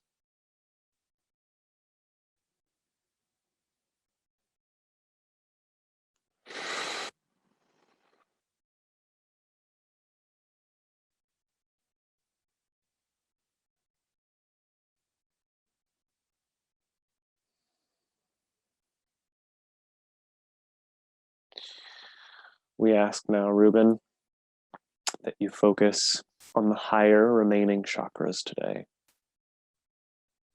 Okay. And help yourself and Nick integrate these higher chakras with your being. What would these higher chakras be? Say again. What are these higher chakras? The higher chakras are higher states of being. As we reside in each higher chakra, we reside in a higher state of being. Okay, go ahead, I'll hold the space for us.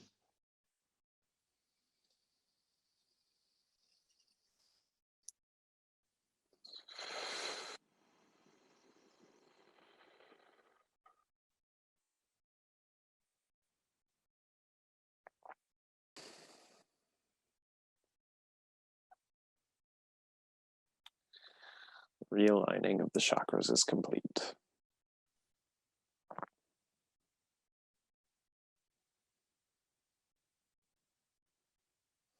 Okay.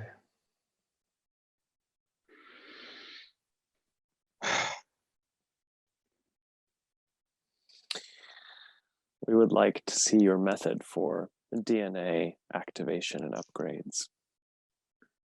My method? Please lead us. Yes, sure.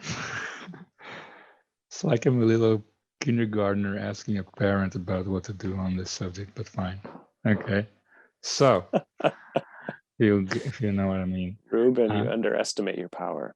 Okay. Well, firstly, let's all identify the junk DNA inside of Nicholas and mine, or what science calls junk DNA, all of the DNA that's deactive, that's offline, or all of our light, much of our light and our spirituality and our gifts are sleeping.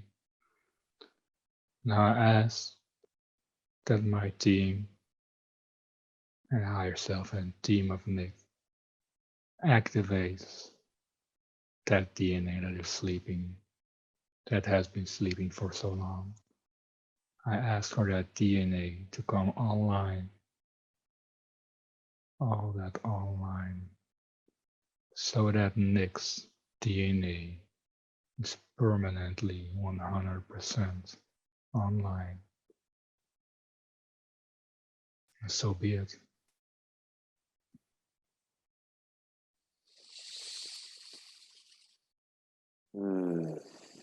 Thank you, Ruben. That was wonderful.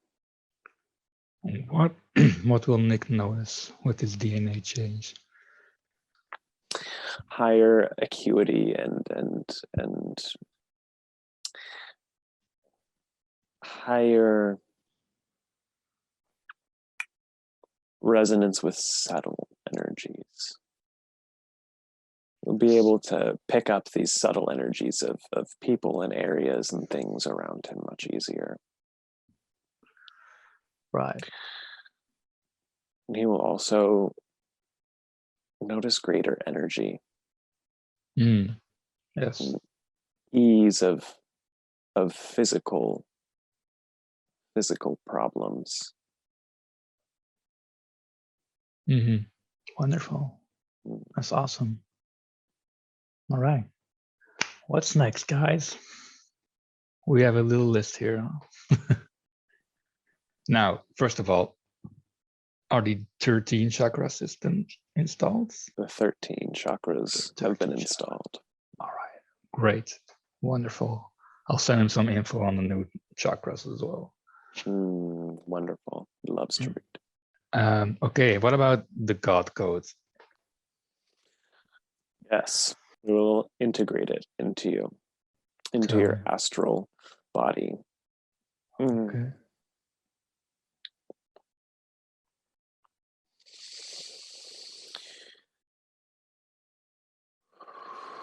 We ask the higher selves of Nicholas and Ruben to join together in combined efforts with the aid of the full force of their spirit guides, their angels, and their soul family to integrate a high light code into Ruben.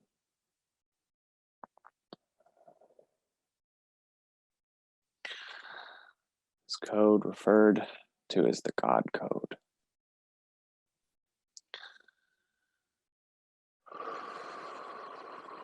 Please, Ruben, accept this gift. I accept this gift in gratitude and grace. Thank you.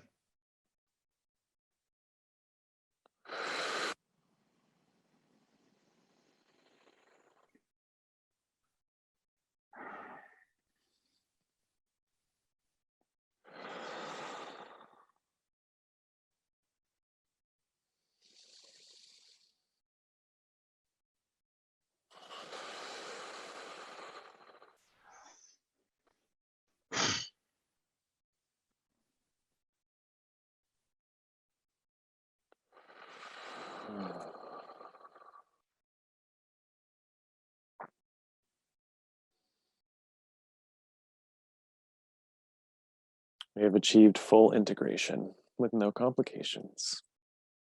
Ooh, awesome. Is there any other upgrade that Nick can receive today? Or activation.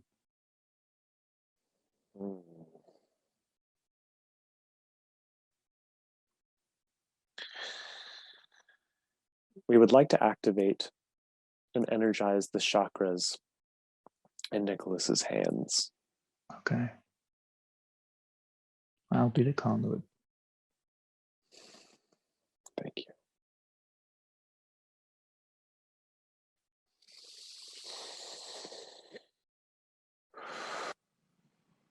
With this activation, energy sent and received will be greater felt and more easily understood, more easily sent, more easily received.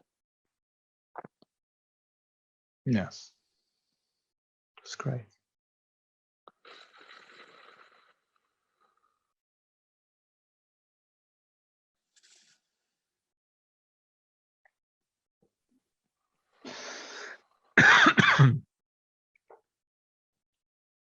Place power and universal light into these chakras of action in the hands. Mm-hmm.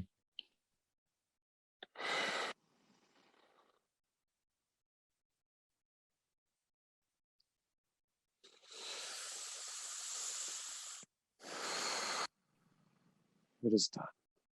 Great. That's wonderful. Wow, thank you for all these healings and activations, everyone that is involved. We really appreciate it, Nick and I. Mm. Mm. Thank you for the space to do so, Ruben. You're welcome. Now, I had one question that was on my mind today. Mm. Now, as you guys probably know, there was a journalist that contacted me, and we made a little joke about it earlier. But is it pure? Is that connection there pure? Yes, very pure. There's absolutely no reason to be skeptical or be fearful. Okay. So just do it. All right. Wonderful. Yeah, I guess we've gone through everything. I know we've been going on for a long while right now, I think. It's been a few hours. I wish we could talk for many hours more. Now, so higher self, what would you like to leave us with today? This goes to both of you. Continue doing the things that you believe in, helping people in the ways that you are best able to, and everything will come into place. If you continue to accept the path as it is being created before you by yourselves, everything will come into place. Everything will be done, rewarded. We will be sending Nicholas dreams throughout the next, let's call it cycle. Mm-hmm. The next cycle of his life. We will be sending beings into his dreams in order for him to connect with. Cool.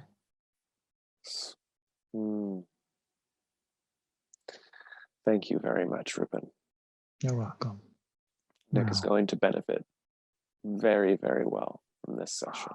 Yes. So when do we meet again? Only time will tell. Shucks. Okay. Well, are you complete today? Yes, we're ready.